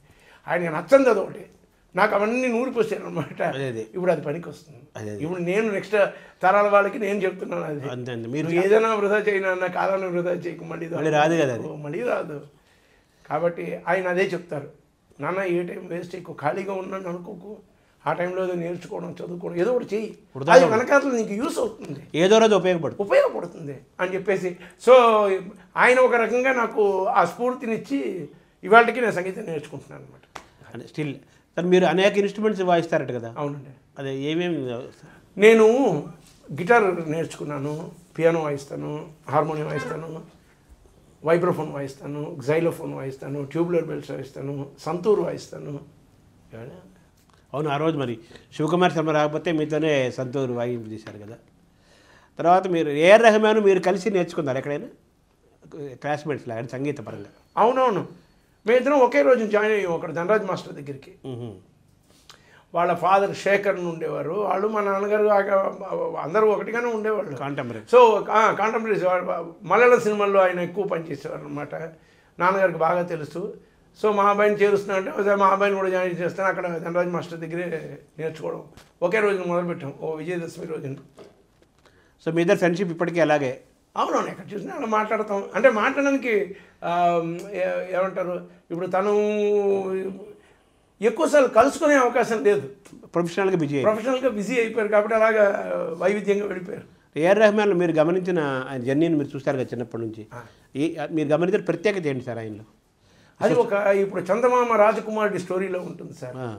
దాన్ని వినడానికి బాగుంటుంది, దాన్ని అవలంబించలేము ఎవరో. అది ఎవరో ఒకళ్ళకే అబ్బుతుంది, అది అతనికి అబ్బింది. సపరేట్ కృప అంతే అంతే అంతే అంతే అంతే దాంట్లో గొప్పతనం తన గొప్పతనం అని నేనేమో అన్నాను. అది భగవంతుడి కృప, అలా జరిగిపోయింది అంతే అంతే. He was chosen for something and he is living his destiny. Is a very good musician. దాంట్లో నేను దాని గురించి చెప్పడం లేదు. బట్ మీరు జర్నీ చెప్పారు కాబట్టి మనిషి తాలూకా పురోగమనం అవును ఇలా కూడా ఉంటుందా అన్నది ఇప్పుడు ఆశ్చర్యంగా. ఆ రాజకుమారుడికి సడన్గా రెక్కలు మొలిచి పైకి వెళ్ళిపోయాడు, చందమామను చూసాడు, లేకపోతే అక్కడ ఎవరో వరించేసింది, సడన్గా గంధర్వ వివాహం అయిపోయింది అని చెప్పేసి మనం కథలు చదవడానికి ఎంత బాగుంటుందో అతని లైఫ్ని చూడడానికి ఎంత బాగుంటుంది, అతను అనుభవిస్తున్నాడు. అంతవరకే తప్పించి మీరు దాన్ని ఫాలో అయిపోయి నేను అలాగే అయిపోతాను అన్నది అది ఎవరి సినిమా వాళ్ళదే. కాబట్టి అంటే మీరు మూలాలు అమలాపురమా? నేను బాగున్నా అమలాపురం సార్. తర్వాత మీరు ఇంకా కంప్యూటర్ సంగీతమే మీకు చదువు? అవునండి. అలాగే చెప్పాలి కదా. తర్వాత మేము ఫస్ట్ మీకు తమిళంలో ఎలా అవకాశం వచ్చింది సార్? ఫస్ట్ మీరు తమిళైనా మ్యూజిక్ డైరెక్ట్ చేసింది? నేను ఫస్ట్ చేసింది తమిళంలోనే చేశాను. అది ఎలా వచ్చింది సార్? అది నేను అప్పుడు చాలామంది దగ్గర అసిస్టెంట్ మ్యూజిక్ డైరెక్టర్గా ఉండేవాడిని. దాని తర్వాత అసోసియేట్ మ్యూజిక్ డైరెక్టర్గా, అసిస్టెంట్ అని కాదు, ఎందుకంటే చేసేదంతా నేనే. అసిస్టెంట్ మ్యూజిక్ డైరెక్టర్ పేరు నాకు నచ్చలేదు. సో నేను ఇప్పుడు అసోసియేట్ డైరెక్టర్ అంటే సగం పని ఆయన చేస్తాడు కదా, నాకు పెట్టండి అని చెప్పేసి ఈ టైప్లో చేస్తున్నప్పుడు రాబర్ట్ రాజశేఖరన్ అని ఇద్దరు డైరెక్టర్స్, ద్వయం అనమాట, ఇద్దరు కలిపి చేసేవాళ్ళు. అదే మన విశ్వనాథన్ రామ్మూర్తి లాగా, రాజా నాగేంద్ర లాగా వాళ్ళిద్దరు చేసేవారు. వాళ్ళిద్దరిది ఒక సినిమా నేను చేశాను, చిన్న పువ్వే మెల్లపేసు అని. పాటలు కానీ, దాని బ్యాక్గ్రౌండ్ మ్యూజిక్ కానీ, మొత్తం బ్యాక్గ్రౌండ్స్ చేయడం కానీ, సాంగ్ బ్యాక్గ్రౌండ్స్ కానీ, ఫిల్మ్కి బ్యాక్గ్రౌండ్ స్కోర్ మొత్తం నేనే చేశాను. వాళ్ళతో బాగా క్లోజ్ అయిపోయింది. దాని తర్వాత వాళ్ళిద్దరూ ఏదో కారణం చేత విడిపోయి ఇండివిజువల్గా సినిమా స్టార్ట్ చేశారు. స్టార్ట్ చేసినప్పుడు ఇద్దరు నన్నే పెట్టుకున్నారు. అలా ఆ రకంగా నాకు తమిళ సినిమాలో అవకాశం. అది మీ ఎంట్రీ కూడా సూపర్ హిట్ కదా. తమిళనాడులో ప్రారంభమే మీరు? లేదండి, కష్టాలే. సినిమాలు వస్తూనే ఉండేవి. ఇప్పుడు సినిమాలు వస్తూనే ఉండేవి, అలాగేదో అలా సినిమా వచ్చేది. కానీ ఏ సినిమాలో పెద్దగా బాగా ఆడినవి కానీ పేరు తెచ్చినవి కానీ ఏమీ లేవు. అలాగే వెళ్ళింది. ఫస్ట్ 2 years దాకా అలా వెళ్ళింది. అప్పటికే 4, 6, 7 సినిమాలు చేశాను. దాని తర్వాత తెలుగు సినిమాలు వచ్చాయి. అప్పుడు మొత్తం తెలుగుకి వచ్చేసాను. మళ్ళీ నేను తమిళ వదిలేసాను, తెలుగుకి వచ్చాను. నేను ఈ క్షణంలో నేను చాలా ముఖ్యంగా నా జీవితంలో మీరు అన్నీ మాట్లాడుతున్నారు కాబట్టి నేను ముఖ్యంగా ఈ సినిమా ప్రయాణంలోని, ఈ జీవనయానంలోని నేను చెప్పాల్సిన ఒక వ్యక్తి ఉన్నారు. ఆయన పేరు తమ్మారెడ్డి భరద్వాజ్. అది చెప్పకపోతే అది పాపం. ఆయన అంటే సొంత కొడుకుని కానీ, ఇప్పుడు నేను తమ్ముడు అనుకోండి, అలాగనుకోండి, అంత వయసే అనుకోండి, అలాగే ప్రోత్సహించారండి ఆయన. ఆయనతో ఫస్ట్ పిక్చర్ చేసింది అలజడి ఒక అందుకు మంచి బాగా ఆడింది. దాని తర్వాత ఎన్ని సినిమాలు మేము చేసినా సరే ఆ సినిమా ఆడినా ఆడకపోయినా నేనే మ్యూజిక్ డైరెక్టర్ ఆయనకి. ఆయన అలా ఎంకరేజ్ చేశారు. అది ఒక పెద్ద ట్రైనింగ్ పీరియడ్.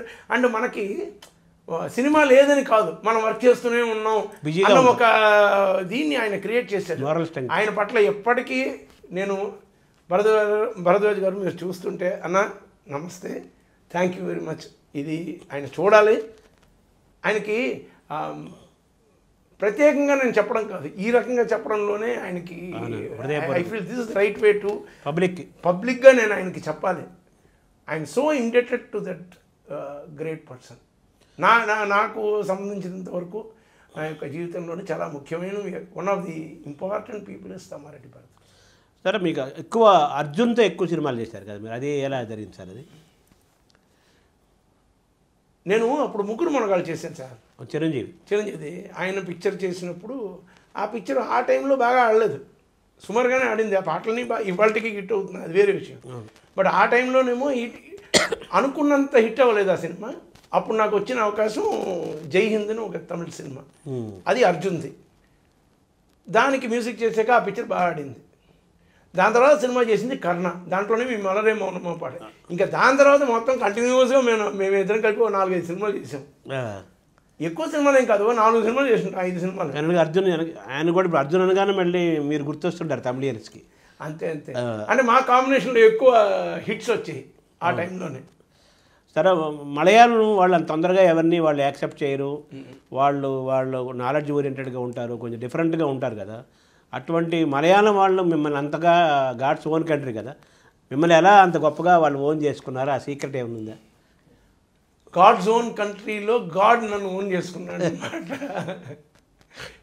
సో అది ఏమిటని చెప్తే నేను చెప్పలేనండి. దానికి భాష్యం లేదు, అంటే దానికి ఏ రకంగా నేను భాష్యం చెప్పలేను. ఎందువలన అన్నది కారణం నేను చెప్పలేను. అది జరగాలని ఉంది కాబట్టి జరిగింది, అంతే. అది ఒక ఘటన. సడన్గా ఎవరో పిలిచి నన్ను అప్పుడు నేను తమిళ సినిమాలు ఎక్కువ చేస్తున్నాను, మలయాళం సినిమా చేస్తారా అని అడిగారు, చేస్తానన్నాను. ఫస్ట్ సినిమా చేసినప్పుడే అది చాలా వైవిధ్యమైన సంగీతంగా వాళ్ళు భావించారు. నాకు స్టేట్ అవార్డు వచ్చింది. ఆ సినిమా చాలా బ్రహ్మాండంగా ఆడింది. దాని తర్వాత వచ్చిన ప్రతి పిక్చర్లో 6 పాటలు అయితే 6 పాటలు హిట్లు, 5 పాటలు అయితే 5 పాటలు హిట్లు. పిక్చర్లు 200 రోజులు ప్రతి పిక్చర్ను. సో ఇలా వెళ్ళిన వెంటనే 3 పిక్చర్ల తర్వాత వాళ్ళు వాళ్ళ మనసులో నాకు చాలా పెద్ద స్థానం ఇచ్చేసారు అనమాట. వాళ్ళు నా సంగీతాన్ని కానీ నన్ను టోటల్గా they have accepted. And I'm always indebted to those people. They have infused confidence in me. నీ మెలడీ కానీ నువ్వు చేయగలిగింది కానీ మేమున్నా ఆస్వాదించడానికి అని చెప్పేసి వాళ్ళు భరోసా ఇచ్చారు అనమాట మనకు విను. సో అది అక్కడ అంటే మీరు this my 25th year in Malayalam industry. Sir, మీరు ఆ ఫస్ట్ తొలిపాటే మీరు పూర్తిగా ఆ మలయాళం పల్లెదనాన్ని, వాళ్ళ జీవాన్ని, ఆ హృదయాన్ని మీరు క్యాచ్ చేసుకుంటూ చేశారు. కింద మాకు వినిపించారా అది ఒకసారి? വെണ്ണില ചന്ദന കിണ്ണം പുന്നമടക്കായ വീണേ കുഞ്ഞിളം കയ്യിൽ മെല്ലെ കോരിയെടുക്കാൻ മുണ്ടകൻ കൊയ്ത്ത് കഴിഞ്ഞ് ആറ്റക്കിളി പോകും നേരം മണ്ണിനി തൂവൽ കൊണ്ടൊരു കൂടൊരുക്കാൻ കാലിമേയുന്ന പുല്ലണി കാട്ടിൽ കന്നിമാങ്ങ കടിച്ച് നടക്കാം, കുഞ്ഞു താരസരങ്ങൾ കീഴക്കാം, കുഞ്ഞു മഞ്ഞാടി കുഞ്ഞിലേറാ പെണ്ണില ചന്ദനക്കിണ്ണം. అంటే పూర్తిగా మన తెలుగుదనం అంటాం కదా, నేటివిటీ పూర్తిగా మలయాళం యొక్క పల్లెదనం వాళ్ళ నాడిని పట్టుకున్నారు కదా. అది ఎలా మీరు సాధించారు? పట్టుకోలేదు, అతను పట్టించాడు. అది ఎలా జరిగిందండి? మీకు తెలుగు వాళ్ళు మీరు మలయాళం అది ఓకే, భాష వచ్చా మీకు మలయాళం? అది మరి నేను అంతకుముందు పెద్దగా మలయాళం పాటలు విన్నది ఏం లేదు సార్. అదేనంటున్నా, ఈశ్వరుడే తలుపు ఘటన అంటున్నారు కదా, ఆ టైప్లో జరిగిన విషయం అది. నా జీవితంలో జరిగిన ఒక ఘటన అనమాట అది. ఇప్పటికీ వాళ్ళు మిమ్మల్ని వదలటం లేదు కదా మలయాళిస్ వాళ్ళు. ఆవిడ నా ఫస్ట్ ఫిల్మ్తో ఉన్న వాళ్ళు మనసులో ఏ స్థానం పెట్టారో ఇవాళ దాకా దాన్ని పదిలంగా దాన్ని అలాగే పదం. సరే, ఈ తమిళ ప్రయాణంలో ధరణిది మీది బెస్ట్ కాంబినేషన్ అంటారు, ఎందుకంటారు? కమర్షియల్లీ ఇప్పుడు చూస్తే మోస్ట్ ఆఫ్ ది పిక్చర్స్ ఆ ఇన్ఫ్లుయెన్స్ ఆయనే స్టార్ట్ చేశాడు. ఇప్పుడు ఆ tit for tat, cat and mouse games జరిగేవన్నీ స్టార్ట్ చేసింది Dharani. He is the pioneer, trend setter. And అలాంటి ఫిల్మ్స్కి ఎలాంటి మ్యూజిక్ ఉంటే బాగుంటుంది అని ట్రెండ్ సెటర్ అనమాట. సో ఆ ఫిల్మ్సే ట్రెండ్స్, కల్ట్ ఫిల్మ్స్ లాగా. సో మేము చేసింది ఫస్ట్ దిల్ చేసాం, ధూళ్ చేసాం, గిల్లీ చేసాం. ఈ 3 సినిమాలు తమిళనాడులో ఎప్పుడు they can never forget it. అది మీ బెస్ట్ కాంబినేషన్ అంటూ ఉంటారు. అది కాబట్టి మా ఇద్దరిది has become one of the biggest combinations, most expected, always golden combination. ఎప్పుడు మీ ఇద్దరు కలిశారంటే వాళ్ళు ఏదో ఉంటుందని చాలా ఎక్స్పెక్ట్ చేస్తారు. అది కరెక్ట్. చంద్రముఖి అనే సినిమా అది ఒకదానికి ఏది బాగుంది రారా అనేది అది సూపర్ డూపర్ హిట్ అయింది, అది ఇంకా అది మెగా హిట్. మిగతా పాటలన్నీ కూడా ఒకదానికి అసలు దేనికి దాని ఇండివిజువల్గా అవునవును దాని ప్లేస్ దానికి ఉందన్నమాట. అది ఎలా జరిగింది సార్ ఆ ప్రయాణం? నేను ఇప్పుడు అంటే కంప్లీట్ ఈ క్యారియర్ ఆల్మోస్ట్ ఇవాళకి more than 34-35 years as a music డైరెక్టర్గా ఉన్నప్పుడు ఓన్లీ వన్ ఫిల్మ్ నేను చేశాను రజనీకాంత్ గారు. ఒకటే, అది చంద్రముఖి. అది ఒక్కటి చాలు. అది గంగగోపాలు అన్నట్టుగాను, గంగగోపాలు గరిటెడైనండి చాలు, కాబట్టి అది చాలు. అది బట్ ఆ ఫిల్మ్ చేస్తున్నప్పుడు నేను అప్పటికే తమిళ్లోని చాలా విస్తృతంగా చాలా I was very popular and most సక్సెస్ఫుల్గా వెళ్ళేవాడిని. అప్పుడు వచ్చిన సినిమా అది. వచ్చినప్పుడు దాంట్లో చాలా ఆశ్చర్యం వేసింది అంటే ఓ తెలుగు పాట మేము పెట్టాం తమిళ సినిమాలోనే, అది రజనీకాంత్ ఆయన సినిమాలోనే ఒక తెలుగు పాట. తమిళ వాళ్ళ నోట అంత దూరం వినిపించింది అంత ఆ పాట అన్నమాట. అంటే అందరూ చెప్పడం ఏంటంటే శంకరాభరణం తర్వాత తమిళనాడు మొత్తం వినిపించిన ఏకైక తెలుగు పాట ఆ పాట, ఈ రారా అన్న పాట. మరి అంత చంద్రముఖిలో మీ అనుభవాలు ఏం చెప్పండి సార్ ఆ ప్రయాణంలో? ఆ పాట పుట్టే క్రమం కానీ లేదు. ఫస్ట్ డే రజనీకాంత్ గారు ఆయన వచ్చి కూర్చున్నప్పుడు ఆయన మాట్లాడారు, ఆయన చెప్పారనమాట, నాకు 2 పాటలు మీరు హిట్ చేసి ఇచ్చేయండి అని. నిన్న 2 ఎందుకంటే 5 పాటలు హిట్ చేద్దామని అంటే ఆయన నా వంక ఒకలా చూశారనమాట. అంటే ఆయనకి ఏంటంటే ఇతనేంటి ఓవర్ కాన్ఫిడెన్స్లో చెప్తున్నాడా, నేను మామూలుగా ప్రాక్టికల్గా అడిగాను కదా 2 పాటలు. నేను అనుకున్నది ఏంటంటే మనం అడిగినప్పుడు దేవునికి 2 ఎందుకు అడగడం, 5 అడిగితే పోలేదా, చేసుకున్నప్పుడు 5కి కష్టపడితే అన్నది నా ఉద్దేశం. ఆయన అలా అనుకున్నారు. ఎవరేమనుకున్నారు మనకు అనవసరం. సినిమా అయిన తర్వాత 5 పాటలు హిట్. ఆయన 200 days సెలబ్రేషన్ అవుతున్నప్పుడు ఆయన స్టేజ్లో చెప్పాడు, నేను 2 పాటలు అడిగాను, ఆయన 5 పాటలు చెప్తే నేను నమ్మలేదు, బట్ 5 ఆయన హిట్ చేశాడు విద్యాసాగర్, ఐ లవ్ యూ అని చెప్పేసి. He has that lot of love and respect towards. అన్ని పాటలు బాగా వచ్చాయి. అంటే ఆ ప్రయాణంలో మీరు ఛాలెంజ్ ఏమైనా ఫేస్ చేశారు సార్? ఏమీ లేదు సార్, హాయిగా వెళ్ళిపోయింది అంతేను. చాలా సింపుల్గా కంపోజ్ చేసుకుంటూ వెళ్ళిపోయాను. అదే నాకు ఎప్పుడు కంపోజింగ్ నేను పెద్ద ఛాలెంజింగ్గా ఏం లేదు. నేను ఛాలెంజింగ్గాని ఫేస్ చేసింది నేను స్వరాభిషేకం ఫేస్ చేశాను. ఛాలెంజింగ్గా అంటే ఇప్పుడు మొత్తం క్లాసికల్ మ్యూజిక్ అది మనకి. ఇప్పుడు శంకరాభరణం సినిమా నేను వాయించాను, సిరివెన్నెల నేను వాయించాను, సప్తపది నేను వాయించాను. ఇన్ని వాయించేసి ఆయన్ని అంత దూరం ఆరాధించిన ఒక వ్యక్తికి ముందర కూర్చొని ఆయనకి సంగీతం సమకూరుస్తున్నామంటే మరి మనం ఒక విభిన్నంగా వైవిధ్యమైన ఇది ఇవ్వాలి అంటే ఆ స్టాండర్డ్ మనం మీట్ అవ్వాలి అన్న ఒక ఇది నాలో ఉంటుంది కదా. సో ఏదైనా టెన్షన్ కానీ లేకపోతే కొంచెం హార్డ్ వర్క్ అన్నది స్వరాభిషేకానికి వచ్చింది తప్పింది. అంటే మీ ఫస్ట్ మూవీ కూడా ఛాలెంజ్ కదా యాక్చువల్గా? ఏం కాదు సార్, ధర్మతేజ గురించి అదే నాకు ఛాలెంజ్ లేదు. అది చాలా అలవాటుగా చేశాను. ఒకరోజు వాళ్ళకి ఛాలెంజ్ అది, మీకు కాదు. వాళ్ళకి ఛాలెంజ్ అది, నాకు కాదు. నేను అలాగే ఎప్పుడు ఫీల్ అవ్వలేదు సార్. నేను అంటే ఎంజాయ్ చేస్తారు కాబట్టి I enjoy first point. And I don't believe నేనేదో ఆలోచించి కదా అనాలోచితంగా జరిగే విషయాలు ఇవన్నీ అలాగే జరగాలి, చాలా అలవోగా అలా జరిగిపోవాలి. It's the creation. ప్లాన్ చేయలేరు కదా సార్ క్రియేషన్. ఇప్పుడు క్రియేషన్ షుడ్ హ్యాపెన్ అంతే, న్యాచురల్గా మొమెంటరీ. అది ఎప్పుడు వస్తుందో తెలీదు. ఎప్పుడైతే మనకి దాని పేరేంటి మెరుస్తుంది, ఎప్పుడు మెరుస్తుంది చెప్పగలరా? చెప్పలేరు. కానీ మెరుపు వచ్చినప్పుడు దాన్ని పట్టుకోవాలి అంతే. అదనమాట. అలాగా మనకు ఆ థాట్ ప్రాసెస్ వచ్చినప్పుడు మనం అంటే ఎప్పుడు వర్షం పడుతుందో చెప్పలేం కదా. ఇది వర్ష వల్లకి కదా, ఇది అలాగా అది ఎప్పుడు వర్షిస్తున్న వల్లకి కదా. వీణ వల్లకి పాణి అంటారు కదా. తేనెటీగ సినిమా కూడా అదొక ప్రత్యేకమైన ఇది కదా సార్. అది అంటే ఇది తేనెటీగ అని చెప్పినప్పుడు నేను చెప్పాల్సింది, ఇప్పుడు నాకు అందరు లిరిక్ రైటర్స్తో చాలా సత్సంబంధాలు ఉండేవి, అందరితోనూ మంచి బాంధవ్యం ఉండేది, అందరితోనూ ఒక సహోదరత్వం ఉండేది, చాలా ప్రేమతో మేము ఉండేవాళ్ళం. దాంట్లో చాలా ముఖ్యమైన వ్యక్తి నేను చెప్పాల్సింది భువనచంద్ర.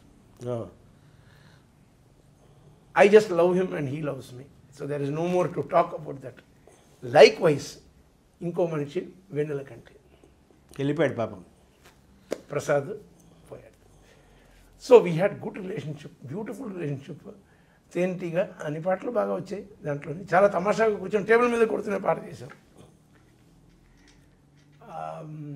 రాజేంద్ర ప్రసాద్తో పాడించారు కదా, పాడించాను ఆ పాట. అందుకే ఆ సినిమా గురించి గుర్తు చేశాను. అది సరే. అదొక ఎక్స్పెరిమెంట్ కదా అంటున్నా. అవునవును, ఫస్ట్ టైం ఆయన పాడించాను. ఇప్పుడు ఆయన గాయకుడు కాదు, ఏం కాదు, ఏదో వెరైటీగా ఉండాలి. అది సూపర్ డూపర్ హిట్ అయింది కదా. బాగా హిట్. ఆ ఆడియో చాలా పెద్ద హిట్ అయింది సార్. ఆ పిక్చర్ ఆడి ఉంటే ఇంకా బాగుండేది. అదే నన్ను అప్పుడంతా మిస్ మ్యాచ్ అనమాట. ఆ కాలం అంతా ఎలా ఉండేది అంటే నా పాటలు బాగుంటే పిక్చర్ ఆడేది కాదు, పిక్చర్ బాగుంటే పాటలు సుమారుగా ఉండేవి. అంటే మిస్ మ్యాచ్గా వెళ్ళింది.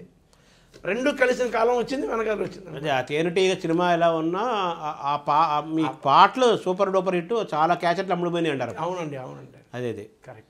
ఈ ముగ్గురు మనగాళ్ళ టైంలో చిరంజీవి ఆయన ఎలా దాన్ని రిసీవ్ చేసుకున్నారు సార్ మీ దీన్ని? పాటలు అన్నీ సూపర్ డూపర్ హిట్, ఇప్పుడు కూడా చాలా బాగుంటాయి. జనరల్గా రాఘవేంద్ర గారి కంపోజింగ్ అని నాకు అప్పుడు చెప్పింది అదే ఏంటంటే చాలా టైం అవుతుంది చెయ్యాలి అని చెప్పేసి, నేను కంపోజింగ్కి వెళ్ళి అరగంటలో 3 పాటలు ఓకే చేశాను. అంతే. ఆయన విని ఆయన చాలా ఆనందించారు. ఫస్ట్ చేసిన పాట రాజశ్రీ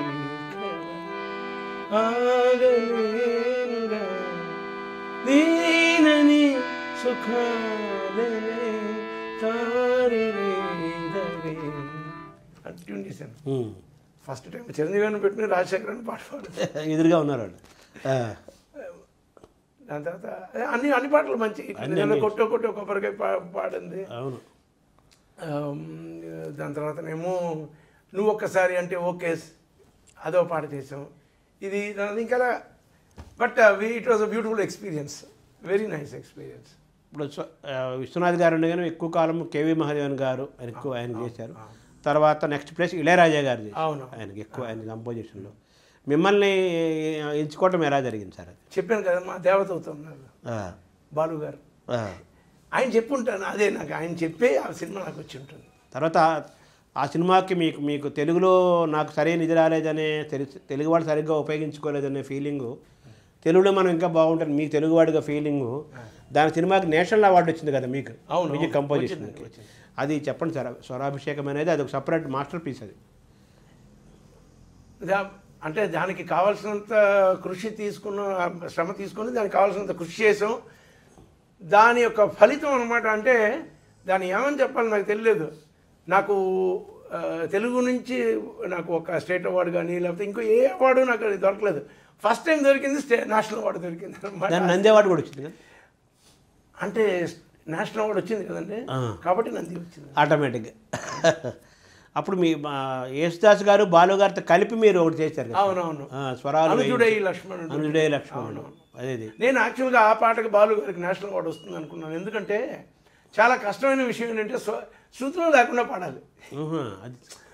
అంటే గొంతు పెగలదు అనమాట. శృతిలో పాడదాం అనుకుంటే గొంతు పెగలదు, తమ్ముడికి గొంతు పెగలదు. ఆ పెగలని గొంతుతోని ఆయన ఎంతో శ్రమతో శృతిలో చేరి పాడడానికి ట్రై చేస్తుంటారు అన్నట్టుగా ఆయన పోర్షన్ బాలుగారిది చాలా కష్టపడి పాడారు ఆయన. అదే ఇప్పుడు స్వాతిముత్యం సినిమాలో ఆయన లైలో లేకుండా డ్యాన్స్ కమల్ ఎంత కష్టం అది. అదే అంటున్నాను.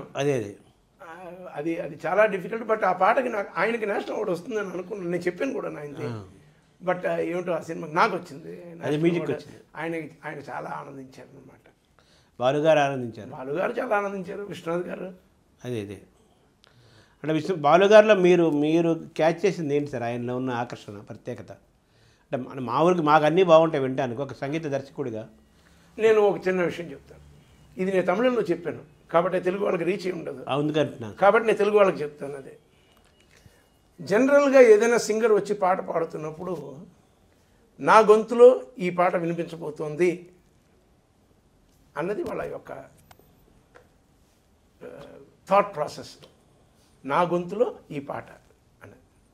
బాలుగారిని సంబంధించిన వరకు ఈ పాటలో నా గొంతు వినిపించబోతుంది, రివర్స్ చాలు. ఇంకా దానిపై నేను చెప్పను. అంతే.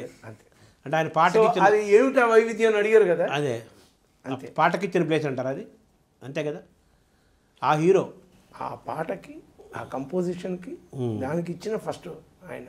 అదే ఆయన పాడుతుంటే ఆ పాట ఎవరిదని మీరు కనిపెట్టగలరు. ఇది ఎవరి కంపోజిషన్? ఇది తమిళ పాట ఆయన పాడితే పాట వింటూనే చెప్పచ్చు, ఇది ఎంఎస్ విశ్వనాథన్ పాట, ఇది ఇళయరాజా పాట, ఇది విద్యాసాగర్ పాట అని చెప్పచ్చు. ఆ మ్యూజిక్ డైరెక్టర్ ఏమనుకున్నాడో దాన్ని తెప్పిస్తాడు ఆయన. అది నేను బాలు పాడుతున్నది రెండోసారి. అదే అదే నన్ను మిగతా సింగర్స్కి ఆయనకి ఉన్న వ్యత్యాసం. అదే వాళ్ళు రాగానే నా గొంతులో ఈ పాట వినిపించబోతుంది అంటే నా గొంతు ఎలాగ ఉండాలి అని అదే అనుకుంటారు. ఈయన అలా అనుకోడు, ఈ పాటలో నా గొంతు వినిపించబోతుంది, నేను ఎంత న్యాయం చేయకూడదు అంత వినయం. అంటే ఆ సంగీత దర్శకుడిని శిఖర స్థాయిలో, పై స్థాయిలో, ఉన్నత స్థానంలో కూర్చోబెట్టి మనం ఆయన ఇచ్చిన పాట మనం సార్. పాడాలి. అంతే కదా సార్, పాటలు మ్యూజిక్ డైరెక్టర్ చేయకపోతే సింగర్స్ ఏమిటి సార్ పాడతారు? నాకు అర్థం కాలేదు. నాకు అదే అవును, మీరు ఎంత గొప్ప సింగర్ రైట్, మీరు ఇంకా కీర్తనలు పాడుకో, మీకు ఇంత బహుజన ప్రాచుర్యం ఎలా వస్తుంది అంటున్నాను. లేదు, మీకు ఇంతటి బహుజన ప్రాచుర్యం కానీ మిమ్మల్ని ఇంత దూరం మీరు సినిమాలో పాడినందు వలనే, సినిమా పాటలు పాడడం వల్లనే అది ఒప్పుకోవాలి కదా, ఒప్పుకొని తీరాలి. సెలబ్రిటీ ఎంత ఇప్పుడు మీరు కామన్ మ్యాన్కి వెళ్ళి మీకు తెలుసున్న క్లాసికల్ సింగర్స్ ఎంతమంది అంటే ఎంతమంది పేరు చెప్తారు? వాడు ఇద్దరు చెప్తే, ఒకళ్ళు చెప్తే చాలా గొప్ప విషయం, ఇద్దరు చెప్తే మీరు వాడికి అవార్డు ఇవ్వచ్చు. అవును, సినిమా పాడే వాళ్ళ పేరు చెప్పండి, అందులో 50 పేర్లు చెప్తారు. అదే ఏ దీనికి ఉన్న ప్రాబల్యం అటువంటిది, దీనికి ఉన్న ప్రాచుర్యం అటువంటిది, దీనికి ఉన్న పవర్ అటువంటిది cinema. Because medium is very powerful. అంటే ఈ పాటలు లేకపోతే ఆ సింగర్స్ ఏం పాడతారు అని అంటాను. నువ్వు ఎంత గొప్ప సార్, మీరు అపర సరస్వతి ఓకే కరెక్టే, మీకు పాటే నేను ఇవ్వలేదు, మీరు ఏం పాడతారు అంటున్నాను. మిమ్మల్ని ఎవరికి తెలుసు? వాళ్ళకి సెలబ్రిటీ స్టేటస్ ఇచ్చింది కదా సినిమా పాట అనేది, అంతే కదా సార్. అండ్ అది ఇప్పించింది ఎవరు? Music director. అది సో వాళ్ళదే పెద్దపేట ఎప్పుడైనా సరే. ఈ ఒక సాంగ్కి సృష్టికర్త ఎవరు? అది అవును, అదేమిటి సార్ తల్లిదండ్రులు. దాని రెస్పెక్ట్ ఏమిటిది, సంగీతమపి సాహిత్యం సరస్వతి స్థనద్వయం అన్నట్టుగాను ఈ సాహిత్యం ఈ సంగీతం లేకపోతే అసలు ఆ పాటే లేదు, అసలు పాట లేకపోతే ఇంకా పాడేవాళ్ళు కాదు, ఏం పాడతారని అడుగుతున్నాను. So first respect you have to give to the composer అవును అండ్ ద లిరిక్ రైటర్. అవును, ఓకే, అంటే మనకు సిచ్యువేషన్ ఇచ్చారు కరెక్టే, ఆ సిచ్యువేషన్కి ఎన్నో రకాలుగా చేయొచ్చు. ఇలాగే ఎందుకు చేయాలి, ఇంత గొప్పగా ఎందుకు రాయాలి, ఇంత గొప్పగా ట్యూన్ ఎందుకు చేయాలి, అక్కడే ఉంది అంత. అక్కడ వ్యత్యాసం. ఇప్పుడు సంగీత సాహిత్యమే వాళ్ళు జననీ జనకులు తల్లిదండ్రులు అన్నారు, అంతే కదా, అంతే కదా. ఒకరు పాట తయారు చేస్తారు, దీన్ని పుడుతుంది. ఇప్పుడు దాని తర్వాత వాళ్ళ వినయం విధేయత, వాళ్ళలో ఉన్న సంగీతజ్ఞత, దీన్ని పెట్టుకొని the singers become so big. Sir బాలీవుడ్లో కూడా మీరు మీ ముద్ర వేశారు. అవునండి, దాన్ని కూడా మనం చెప్పి తీరాలి. వాళ్ళు కూడా తొందరగా దక్షిణాది వాళ్ళని పెద్దగా రానివ్వరని ఇలాంటి ప్రచారం ఉంది కదా, అది ఎలా జరిగింది సార్? సో ఇప్పుడు ప్రియదర్శన్ అని ఒక director, he is a well known director, is a very famous director, very good director, Malayalam. ఆయన చాలా హిందీ పిక్చర్స్ కూడా చేస్తున్నారు. ఆయన నన్ను హిందీ పిక్చర్కి తీసుకెళ్ళాను. హల్చల్ సినిమా చేశాను, అది చాలా ఇది సార్. హల్చల్ సినిమా బాగా ఆడింది, దాంట్లో పాట ఇవాళకి బాగా హిట్ అయింది. తమిళ్లో చేసిన ఒక ట్యూన్ ఆయన చాలా నచ్చి దాన్ని అలాగే హిందీలో చేద్దామని చెప్పారు. అదే సార్, ఆ సాంగ్ చేయడం. దాని తర్వాత మేరే బాప్, నేను దాని తర్వాత కన్నడంలో చేస్తున్నాను. కన్నడం చేశారు? కన్నడంలో రెండు సినిమాలు, 2, 3 చేశాను. దాని తర్వాత I'm the first south Indian composer to compose for a Hollywood film. అవును, బియాండ్ ది సోల్ అన్న సినిమా చేశాను. ఈ బాలీవుడ్ది ఒకసారి దాని బాలీవుడ్ మిమ్మల్ని వాళ్ళు ఎలా రిసీవ్ చేసుకున్నారు అది ఒకసారి. అంటే ఆ సినిమా వరకు బాగా ఆడింది, ఆ సినిమా తాలూకా పాటలు బాగా పాపులర్ అయ్యాయి. వాళ్ళలో ఎక్కువ ఐకమత్యం ఉంది సార్. ఇక్కడ వాళ్ళని మనం, అండ్ మనకి అంత టైం లేదు అక్కడికి వెళ్ళి వెచ్చించి వాళ్ళ టైప్ ఆఫ్ వర్కింగే చాలా స్లో వర్కింగ్ ప్రాసెస్ కదా. అప్పుడు వాళ్ళ డే స్టార్ట్ అవ్వడమే 1:30, 2 o'clock స్టార్ట్ అవుతుంది. సార్ రేపు పొద్దునే కలుద్దాం అంటే ఎస్ డెఫినెట్లీ 3 o'clock పొద్దున 6కి రెడీ అవుతాం. అది మనకి అండ్ మన టైప్ ఆఫ్ వర్కింగ్కి వాళ్ళకి చాలా వ్యత్యాసం ఉంది. మనకి అది కొంచెం కష్టం. మనకి టైమింగ్స్ అంటే మనం చాలా industrious people, we work very sincerely, very hard. అది అక్కడ అది లేదు, అక్కడ కొంచెం రిలాక్స్డ్ లైఫ్ స్టైల్. ఆ లైఫ్ స్టైల్ మనకు అలవాటు అవుతుంది. వాడు అదే నేను చెప్పాను కదా, let us meet in the morning అంటే యా షూర్ బై 12:30, 1 o'clock అంటాడు. మార్నింగ్ అంటే మనకు 1 o'clock 6కే మనం నైట్ మేరకు తెల్లవారు 4-5కి లేచి స్నానం చేసి పూజ చేసుకొని రెడీగా బొట్టు పెట్టుకొని రెడీగా ఉంటాం మనం 6 గంటలకి. ఆ స్వరాభిషేకం గురించి మనం విశ్వనాథ్ గారు ఇటీవల వెళ్ళిపోయారు కదా సార్. సో స్వరాభిషేకం సందర్భంగా యేసుదాస్ గారు బాలు గారి ఇద్దరి కాంబినేషన్లో చరిత్రలో మిగిలిపోయే పాట అది మీరు ఇచ్చింది, అనుజనే లక్ష్మణుడు అన్నాయను చూపిలువ. యేసుదాస్ గారు ఏమన్నారు సార్? అది ఆయన స్పందన. ఆయనకు ఉన్నది యాక్చువల్గా చిన్న పోర్షన్ అయింది. ఆయన పోర్షన్ ఆయన పాడేసి వెళ్ళిపోయారు అనమాట. ఆయన ఉన్నది చాలా చిన్న పోర్షనే. అంటే ఆయనకే అర్థం కాలేదు నేను ఏం పాడాలంటే. ఆయనకు కూడా స్వరాలే ఉన్నాయి, చిన్న చిన్నదిగా దాన్ని పనిచేసి తీస్తాం. అంటే ఆయన ఏమిటి పాడుతున్నారు, కంటిన్యూస్గా పాటగా వినిపిస్తున్నారు, ఆయనకి మంచి ఒక అవగాహన లేకుండా పోయిందన్నమాట ఆయనకి. బిట్లు పాడే చెల్లిపోయారు, బిట్లు పాడించేసి ఓకే అని పంపించాను. బాలుగారు పాడాల్సింది ఎక్కువ పోర్షన్ ఉంది ఆ పాటలోనే. యాక్చువల్గా బాలుగారు చాలా స్వరాలు ఇచ్చారు కదా. అవునవును. ఇప్పుడు స్వరాభిషేకం తీసుకుంటే ఇందాక మీరు ప్రారంభంలో అన్నారు, నేను మీకు ఛాలెంజ్గా అనిపించిన సినిమా ఏదని అడిగితే నాకు స్వరాభిషేకం ఛాలెంజ్ అన్నారు కదా, అందుకని అడుగుతున్నాను, ఎందుకు మీకు ఛాలెంజ్ అనిపించింది సార్? లేదండి, అదే చెప్పాను కదా నేను. ఇప్పుడు ఛాలెంజ్ అనిపించడం అంటే ఏంటంటే మొత్తం ఆ చిత్రం మొత్తం ఇద్దరు సంగీతజ్ఞుల గురించే సినిమా. వాళ్ళిద్దరూ ఇప్పుడు బ్రదర్స్ అయినా సరే వాళ్ళు సంగీతంలో పాండిత్యం ఉన్నవాళ్ళు, వాళ్ళు పాడుతున్నారు, కచేరీలు చేస్తారని చెప్పేసి. ఇప్పుడు దాన్ని క్లాసికల్ మ్యూజికే ప్రామినెన్స్, ప్లస్ దాన్ని చాలా రసవత్తరంగా చేయగలగాలి. ఇప్పుడు క్లాసికల్ మ్యూజిక్ అనే మరీ పిండేసి క్లాసికల్గా చేస్తే వినేవాళ్ళు ఎవరు లేరు. సినిమా అది సినిమా కదా. అందుకని ఇప్పుడు పామర్లు కూడా ఈజీగా వాళ్ళకి అర్థమయ్యేలాగా, కానీ అట్ ది సేమ్ టైం మీ యొక్క ఐడెంటిటీ వదలకుండా, ఇప్పుడు వచ్చిన రాగాలనే ప్రయోగించకుండా. ఇప్పుడు ఆయన పిక్చర్లో అందరూ చేసింది క్లాసికల్ మ్యూజికే, మామ చేసిందంతా క్లాసికల్ మ్యూజికే, ఇప్పుడు ఇళయరాజా చేసింది కూడా అది క్లాసికల్ మ్యూజికే. మరి క్లాసికల్ మ్యూజిక్లో లైటర్ వెర్షన్లో చేసుకుంటూ వచ్చారు అందరూ. మనం అలాగే చెయ్యాలి, కానీ దాంట్లో యూజ్ చేసిన స్కేల్స్ మనం యూజ్ చేయకూడదు. ఎందుకంటే సామీప్యం ఉంటుంది, విన్నప్పుడు ఒక ఫెమిలియారిటీ ఉండకూడదు వాళ్ళకి. ఇది ఆ పాటలో ఉందేమో, ఆ సినిమా విశ్వనాథ్ గారు ఆ సినిమాలో పాటలో ఉంది అనిపించకూడదు. అది కొంచెం ఛాలెంజింగ్ కదా, అది చెప్తున్నారు. దానికంటూ శ్రమించాల్సి వచ్చింది. అంటే మీరు ఇందులో అదేదో రమా వినోది వల్లభ ఇది ఉంది కదా, గౌడ రాగంలో చేయను అని అలా అంటాము, అవన్నీ అది అంటున్నారు సార్. మీరు ఆ రాగాలు మీరు తీసుకున్నారు కావాలని? అవునండి, కావాలని ఎంచుకున్నాను అనమాట ఆ రాగాలని. ఇప్పుడు గౌడలో ఎక్కువ చేయలేదు ఆయనగా, అంటే అటువంటి సందర్భాలు ఆయన పిక్చర్లో రాలేదు, లేకపోతే వచ్చినప్పుడు వేరే ఏదో రాగం తీసుకున్నారు. మనం దీంట్లో చేద్దామని చెప్పేసి చేసిన ప్రయత్నాలే అంతే. అది ఏముంది సార్, అదే అంటే మీకు అది సింపుల్గా అనిపించింది, కానీ అది దాన్ని అనుభవించిన వాళ్ళకి, దాన్ని వినేవాడికి, అవునవునవును, శ్రోతలకి అది అమృతంగా అనిపిస్తుంది కదా. తల్లి వంటగదిలో వంట చేస్తుంది, చెమటలు పోస్తుంటాయి, చాలా రకాలు చూస్తుంది, చాలా కష్టపడుతుంది ఆవిడ. కానీ మనం దాన్ని అనుభవించిన వాళ్ళకి దాని విలువ తెలుస్తున్నట్టుగా మీ పాట మీరు చాలా మామూలుగా చేసి అలవాగా అది చేసుకుంటూ వెళ్ళిపోయాం. అంటే ఏంటంటే ఈ రాగంలో చేద్దాం, ఇలా చేస్తే బాగుంటుంది, గౌడలో చేసి చూద్దాం అని చెప్పేసి. అది మీ ఆలోచన, గౌడలో చేయాలనే ఆలోచన మీదే సార్. ఈ బియాండ్ ది సోల్ గురించి మాట్లాడుతున్నాం సార్. అవును, ఒక ఇంగ్లీష్ బియాండ్ ది సోల్ అనేది ఒక Hollywood film. It is it is a Hollywood company. Direct చేసింది ఒక మలయాళీ డైరెక్ట్ చేశారు ఆయన. ఇట్ వాజ్ షార్ట్, సగమేమో అమెరికాలోని, సగమేమో ఇక్కడ షూట్ చేయబడ్డ చిత్రం. అది నా ఫస్ట్ హాలీవుడ్ చిత్రం అన్నమాట. సో దానికంటూ బుడాపెస్ట్కి వెళ్ళి అక్కడ ఉన్న ఫిలార్మోనిక్ ఆర్కెస్ట్రాతో ఒక 5 days బ్యాక్గ్రౌండ్ స్కోర్ అంతా రాసి చేసామన్నమాట. అంటే మీ మీ మీ జర్నీని వాళ్ళు గమనిస్తూ అలా వచ్చిన అవకాశమే కదా, అయితే చేస్తే బాగుంటుంది. మలయాళంలో నాకే ఆశ్చర్యం వేసింది, సడన్గా ఆయన వచ్చి అడిగితే. ఎక్కడో ఒక ఎయిర్పోర్ట్లో కలిసి అడిగాడు ఆయన,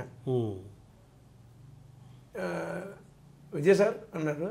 నేను అప్పుడే వచ్చాను, నేను చెన్నైకి మార్నింగ్ 7 o'clock. ఎండ బాగుంది, నీరండి అంటారు కదా, అలాగా మార్నింగ్ ఆ ఎండలో బాగుంది, అలా నించొని నన్ను ఆయన వచ్చి పిలిచి చెప్పండి నన్ను, నా పేరు సోన్ సార్. అప్పటికి ఆయన మలయాళం సినిమా తీస్తున్నాడు, మోహన్ లాల్ పెట్టి తీశారు, దానికి ఇళయరాజా గారి మ్యూజిక్, ఆయన అంతకుముందు చేశారు అనమాట. సో ఆ పేరు వినగానే నాకు ఆ cinema nice to meet you అని చెప్పాను. అదే అడిగాడు అనమాట, ఎక్కడికైనా వెళ్తున్నారా, వచ్చారా, నేను ఇప్పుడే వచ్చాను అనేసి ఊరుకున్నాను. ఆయనేమో నన్ను చూస్తే ఇలా నవ్వుతున్నాడు. నేనేమో అనలేదు, నేను ఇంకేం మాట్లాడుతాను, నేనేం చేస్తున్నాను అడగలేదు నన్ను అన్నాడు ఆయన. నాకెందుకు వచ్చింది, ఆయన ఏం చేస్తాను నాకు.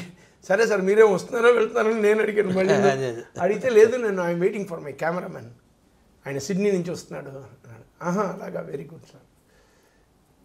ఇప్పుడు నేను ఒక ఇంగ్లీష్ సినిమా తీస్తున్నాను, వెరీ గుడ్. ఎవరు మ్యూజిక్ అడగలేదే అన్నాడు.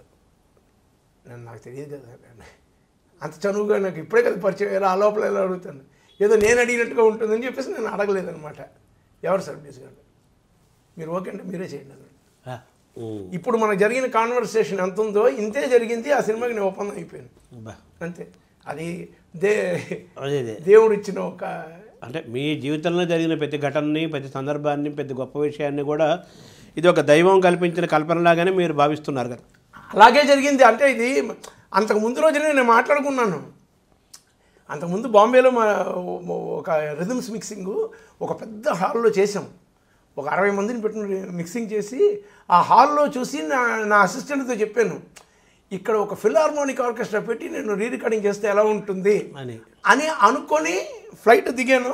ఆయన నన్ను తీసుకుపోయాడు ఫిల్హార్మోనిక్ ఆర్కెస్ట్రా. అది అంటే అనుకున్న దేవుడు వెంటనే తదాస్తు అని చెప్పేసి అంటే కరగంటే పొద్దున్న నిజమైంది. అదే అది వెంటనే ఒక 3 monthsలోనే వెళ్ళి దానికి రికార్డ్ చేసాం అనమాట. మలయాళంలో కొంచెం పీరియడ్ డల్ అయిన తర్వాత ఈ నీలతామర అనేది మళ్ళీ పైకి లేపింది సార్, అది అంటారు? అదేం లేదండి, నేను బేసికల్గా చాలా మలయాళం పిక్చర్లు చేయలేదు, కానీ చేసిన అన్ని పిక్చర్లు హిట్ అయ్యాయి. అదే దీంట్లో కాబట్టి వాళ్ళకి ఏమనిపిస్తుందంటే ఎప్పుడు చేస్తున్నట్టుగా అలా కాదు. అది నేను ఎక్కువ ఏం చేయలేదు. ఎప్పుడు I was limited to very few directors. చాలామంది దే కుడ్ నాట్ అఫోర్డ్ మీ. అదే ఇక్కడికి వచ్చి చెయ్యాలంటే వాళ్ళకి కొంచెం కాస్ట్లీగా ఉంటుంది, అంటే వాళ్ళకి అక్కడే చెయ్యాలి, నేను ఇక్కడ ఉంటాను. ఇలాగ కొంతమంది కొన్ని రకాలుగా రాలేకపోయారు, కొంతమంది వచ్చారు. నేను వేరే లాంగ్వేజెస్లో బిజీగా ఉన్నాను. చాలా కారణాల వలన నేను రెగ్యులర్గా చేయడం కాదు, కొంతమంది డైరెక్టర్స్కి రెగ్యులర్గా చేస్తాను. అదే సో దాంట్లో లాల్ జోస్ అన్న వ్యక్తి చాలా ముఖ్యమైన వ్యక్తి. అతనితో మేము 12 సినిమాలు పోయి లాస్ట్ ఇయర్ రిలీజ్ అయింది, 13-12 సినిమా రిలీజ్ అయింది. ఎక్కువ సినిమాలు అతనువేనా? అంటే మేము కంటిన్యూస్గా ఆయనది 12 సినిమాలు నేను చేశాను. ఆయన 12 ఫిల్మ్స్ చేశాను. అండ్ 12లో 10 ఫిల్మ్స్ ఆర్ సూపర్ హిట్స్. మలయాళంలో అన్ని హిట్సే కదా సార్ మీరు చేసినవి? ఆల్మోస్ట్. ఈ నీలతామర అదేమన్నా దానికి స్టోరీ ఏమన్నా, ఆ సినిమా ఏముంది సార్? నీలతామర అన్నది ఒరిజినల్గా ఒక ఎంటీ వాసుదేవన్ నాయర్ అని చెప్పేసి చాలా పెద్ద స్క్రిప్ట్ రైటర్ ఉన్నారు, ఆయన స్టోరీ అది. ఇట్ వాజ్ 1960sలో ఎప్పుడో ఆ సినిమా తీశారు. దాంట్లో పాట లేదు. ఇది ఇప్పుడు మళ్ళీ రీటూ చేశారు అనమాట ఆ సినిమాని. చేసినప్పుడు దీంట్లో 2 పాటలు పెట్టారు, ఒక పాట పెట్టారు. ఆ ఒక పాట నేషనల్ యాంథమ్లో సంవత్సరం మొత్తం దానికి అవార్డులు వచ్చాయి నాకు. ఆ ఒక పాట చేశాను. ఏది? నీలతామర. అనురాగ విలోచన నాయి அதிலேயே மோகிதனாய் படிமேலே நிற்கும் சந்திரனோ திடுக்கம் பல நாளாய் காலை உறங்க ஒரு తిడుకం. అది ఆ పాట. అది మీరు పూర్వజనంలో మలయాళంలో కేరళలో పుట్టారా ఏంటన్నట్టుగా తెలియదు, ఏదో అవినాభావ సంబంధం ఉందన్నమాట. విధంగా జన్మలోనే ఉంటే నాకు తెలియదు అది. సరే, మీరు కొన్ని పాటలు పాడారా? కొన్ని ఎలా జరిగిందా సార్? నేను పాటలు ఎక్కువ పాడలేదండి, నేను 1-2 తమిళ పాటలు పాడాను. అవి ఏంటి సార్? అవి ఎప్పుడో చాలా రోజుల ముందు మన తమిళ పాటలు పాడాను సార్ నేను. అదే అన్న పాట ఏమైనా గుర్తుందా మీకు?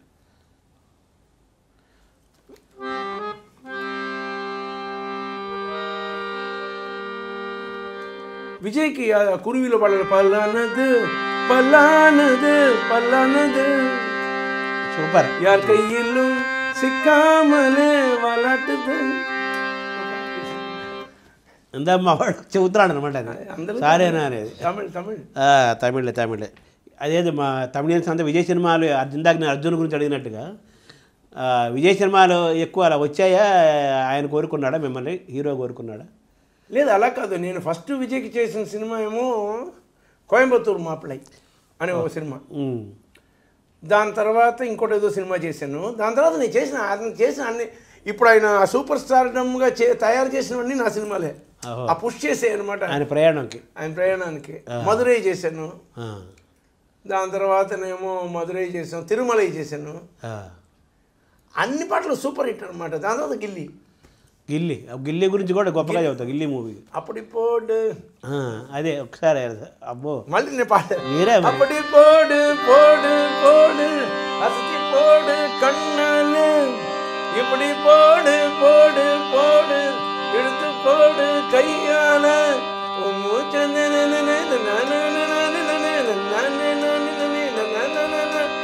இந்த நட போதுமா இன்னும் கொஞ்சம் வேணுமா இந்த நட போதுமா. ఈ సినిమా చూడడానికి నాకు 2 రింగ్స్ పోలీసులు ఉన్నారు, విత్ పోలీస్ బందోబస్తు చూపించారు నాకు సినిమాని. అలో చేయరు, జనాలు పడిపోతారు పైన. ప్రతి పాటకి అక్కడ థియేటర్ ఉంటే కదా సార్ జనాలు. ఎందుకంటే తిరుమల ఉంది, మధురై ఉంది, వాడియమ్మ జక్కమ్మ వందే నిల్లు పక్కమ్మ ఇంకా ఊరే అది ఉంది. దాని తర్వాత ఇప్పుడు తిరుమలై చాలా పాటలు 7 ఒకటే అడుగుతున్నాను. అదే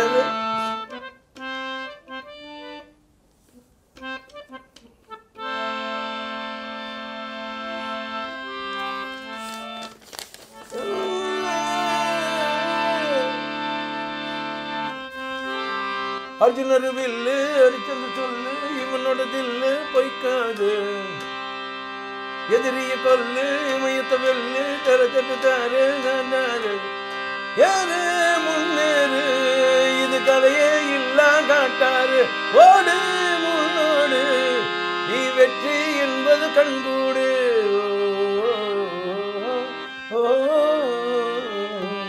దాంట్లో మెలడీ పాడతాను, అన్ని పాటలు ఉన్నాయి దాంట్లో. కొక్కరొక్కో కోడి కొక్క అన్ని అంటే ఒక పాట 2 పాటలు కాదు, ఇవాళ దాకా ఇటు సార్ 25 years ఇటు సార్ అని ఎందుకన్నా ఇవాళ ట్రెండింగ్ ఆ సాంగ్స్. ఇప్పుడు ఫేస్బుక్ లేకపోతే ఇన్స్టాగ్రామ్ వేస్తే ఇవాళ ట్రెండింగ్ ఆ సాంగ్స్, ఇవాళ ఉన్న సాంగ్స్ కాదు. అవును, ఎప్పటికీ ఎవరు ట్రెండింగ్. ఇందాక నేను కార్లో వస్తున్నప్పుడు ఆ కెమెరామెన్ అంటున్నాడు సార్ సార్ సార్ అంటున్నాడు అనమాట. నాకేమో ఆ భాష అర్థం కాకపోయినా విషయం. ఇప్పుడు నేను ఎందుకు 10 సార్లు పరమాత్ముడు అంటున్నానంటే అదే సార్, అతను చల్లగా మనం చూసింది ఏంటంటే ఒక భాష 2 భాషలు కాదు. అవును సార్, ఎవరైనా మ్యూజిక్ డైరెక్టర్ చేసినప్పుడు ఒక భాషకు పరిమితం అవుతారు. దాంట్లో చేసింది ఆ శోభిల్ని పక్క భాషల్లోనేమో ఆహా ఆయన చాలా గొప్పగా చేస్తున్నారని చెప్పేసి మాట్లాడుకుంటాను. నేను అలా చేయలేదు, ఆ భాషలో మనం గెలిచాం. అది అది చాలా తక్కువ మందికి అవుతుంది. ఇప్పుడు బాలుగారు తెలుగులో పాడినప్పుడు తెలుగు ఆయనగా ఉంటారు, తమిళ్లో పాడినప్పుడు తమిళ, మలయాళం పాడితే మలయాళంగా ఉంటుంది, కన్నడ వాళ్ళు అయితే ఇంకా వాళ్ళ సొంత ప్రాణంగా చూసుకున్నారు. సో ఇలాగా to become irrespective of your this thing, to become their own person is very difficult. దానికి ఏదో భగవత్ కృప కావాలి, అది నిండుగా ఉంది అని చెప్పేసి నేను గర్విస్తున్నాను, సంతోషిస్తున్నాను. సరే, అంటే మన కర్ణాటక శాస్త్రీయ సంగీతానికి తెలుగునే రాజభాషగా భావిస్తారు. వాగ్గేయత్రయం ముగ్గురులో 2 తెలుగు వాళ్ళే, చాలామంది తెలుగు వాళ్ళ వాగ్గేయకారులు కదా. సో ఆ విధంగా మీకు కూడా ఆ అంశ వాగ్గేయకారి యొక్క అంశ మీ ఆఫీసులో కూడా వాగ్గేయత్రయం పెట్టుకొని ఉన్నారు నిరంతరం కూడా. మీరు మామూలు మీరు మీ ఉపాసన అంతా సంగీతమేనా సార్? వేరే ఏమైనా పూజలు ధ్యానం చేస్తారా? సంగీత సరస్వతి హార్మోనియ అమ్మవారు మీకు. షష్ఠి పూర్తి సందర్భంగా చాలా చోట్ల కన్సర్ట్స్ మొదలవుతున్నాయి అని చెప్పి విన్నాను సార్, కరెక్టేనా సార్? అది ఎక్కడెక్కడ చేస్తున్నారు సార్? ఫస్ట్ టైం నేను తమిళనాడులో చేస్తానండి, May first time in Chennai నా కాన్సర్ట్ జరగబోతుంది. నా ఫస్ట్ మలయాళం కాన్సర్ట్ 25 yearsలో first time I'm doing in Cochin, అది మేలోనే. దాని తర్వాత ఫర్దర్గా I'm doing concerts in Malaysia, Sydney, అదే ఉన్నాయి. అంటే కొంతకాలం మన వేరే దేశంలో ఉండి వచ్చారు కదా సార్, అది పర్సనల్ పని మీద వెళ్ళారు? అవునండి, పర్సనల్ పని మీద. సో నెక్స్ట్ ఏంటి సార్ ప్రాజెక్ట్స్? ఇప్పుడు ఏమో నాది ఒక మలయాళం పిక్చర్ స్టార్ట్ అవబోతుంది ఇప్పుడు, మలయాళం పిక్చర్. ఇంకో 2 తమిళ సినిమాలు డిస్కషన్లో ఉన్నాయి. అది కాకుండా నేను ఇప్పుడేమో తెలంగాణ గవర్నమెంట్లోని ఇప్పుడు ఆ బుద్ధవనం అని ఒక ప్రాజెక్టు, అది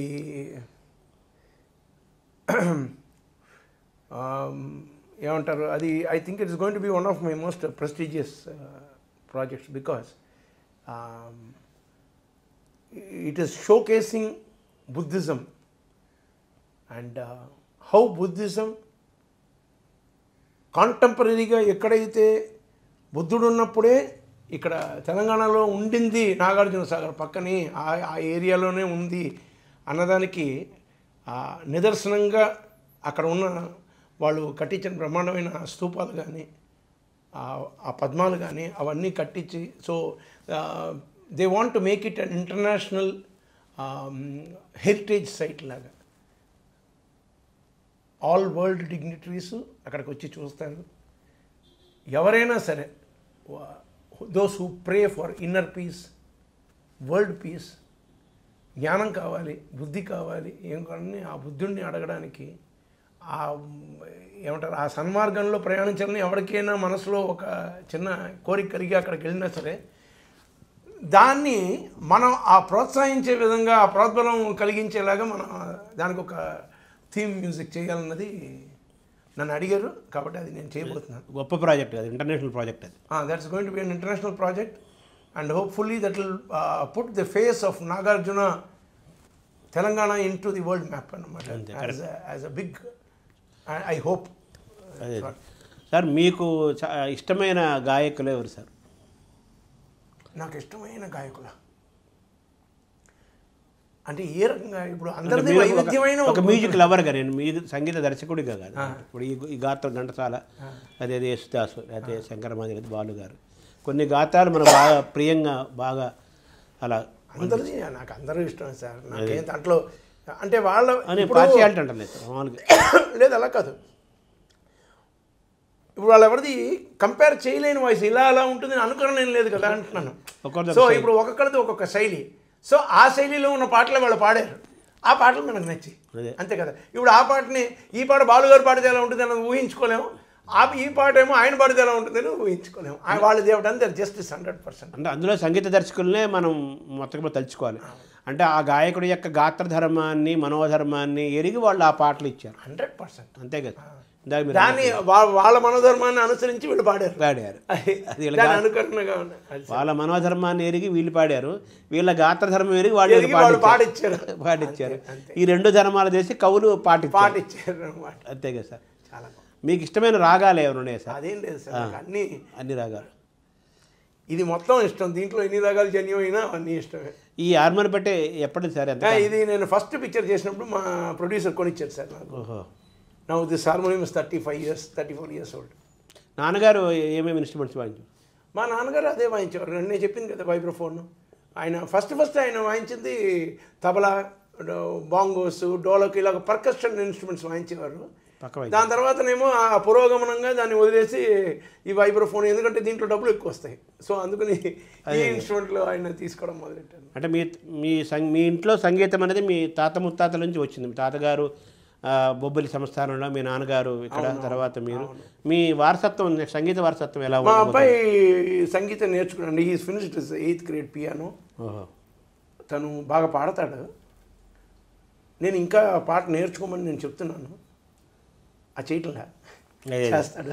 అదే so he dances, is a good dancer, he sings well and అందరికీ కీబోర్డ్ ప్రోగ్రామర్గా పనిచేస్తున్నాడు తను ప్రస్తుతానికి. ఎప్పటికైనా తను ఒక ఇండివిజువల్గా రావాలని తన కోరిక అనుకుంటాను. సార్, ఇన్ని భాషలు మీరు మలయాళము, కన్నడము, తెలుగు, హిందీ, ఇంగ్లీషు 5 భాషలకు మీరు సంగీతం అందించారు కదా. తెలుగు భాషలో ఉన్న ఒదుగు ఏంటి సార్ సంగీత పరంగా? దేశ భాషలందు తెలుగు లెస్ సార్. సంగీత పరంగా అడుగుతున్నాను సార్.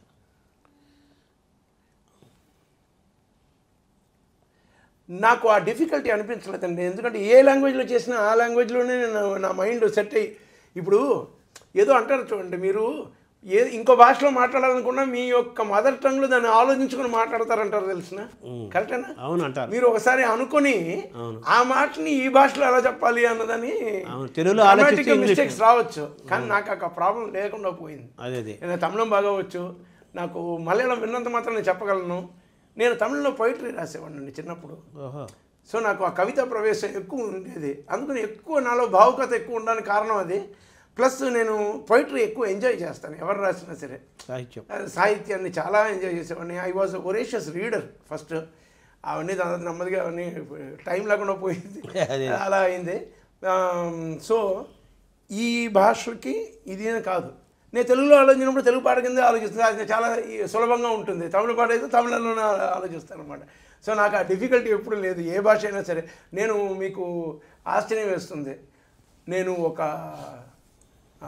ఏంటిది మలేషియన్ సాంగ్ ఒకటి చేశాను. మలేషియన్ లాంగ్వేజ్లో రాసి ఇచ్చిన పాట ఇచ్చారు, దాన్ని ట్యూన్ చేస్తే వాళ్ళు అన్నారు మలేషియన్ లాంగ్వేజ్ తెలిసిన వాళ్ళు కూడా ఇలా చేయరు sir. See you need to understand. అది అంటే అది హృదయ భాష అంతేనండి. మలయాళం మీరు పాట చేసినప్పుడు ఆ పాట ఇందాక వినిపించారు కదా, ఫోక్ స్టైల్లో, పల్లెదనంతో. ఆ పాట మీరు చేసినప్పుడు మీకు మలయాళం తెలియదు కదా అసలు. నాకు తెలియదు. ఇప్పుడు మీకు అలాగే మలేషియన్ చేసినప్పుడు నాకు మీకు ఆ లాంగ్వేజ్ తెలియదు కదా. తెలియదు. అదే హృదయ భాష, అంతే. సంగీత భాష.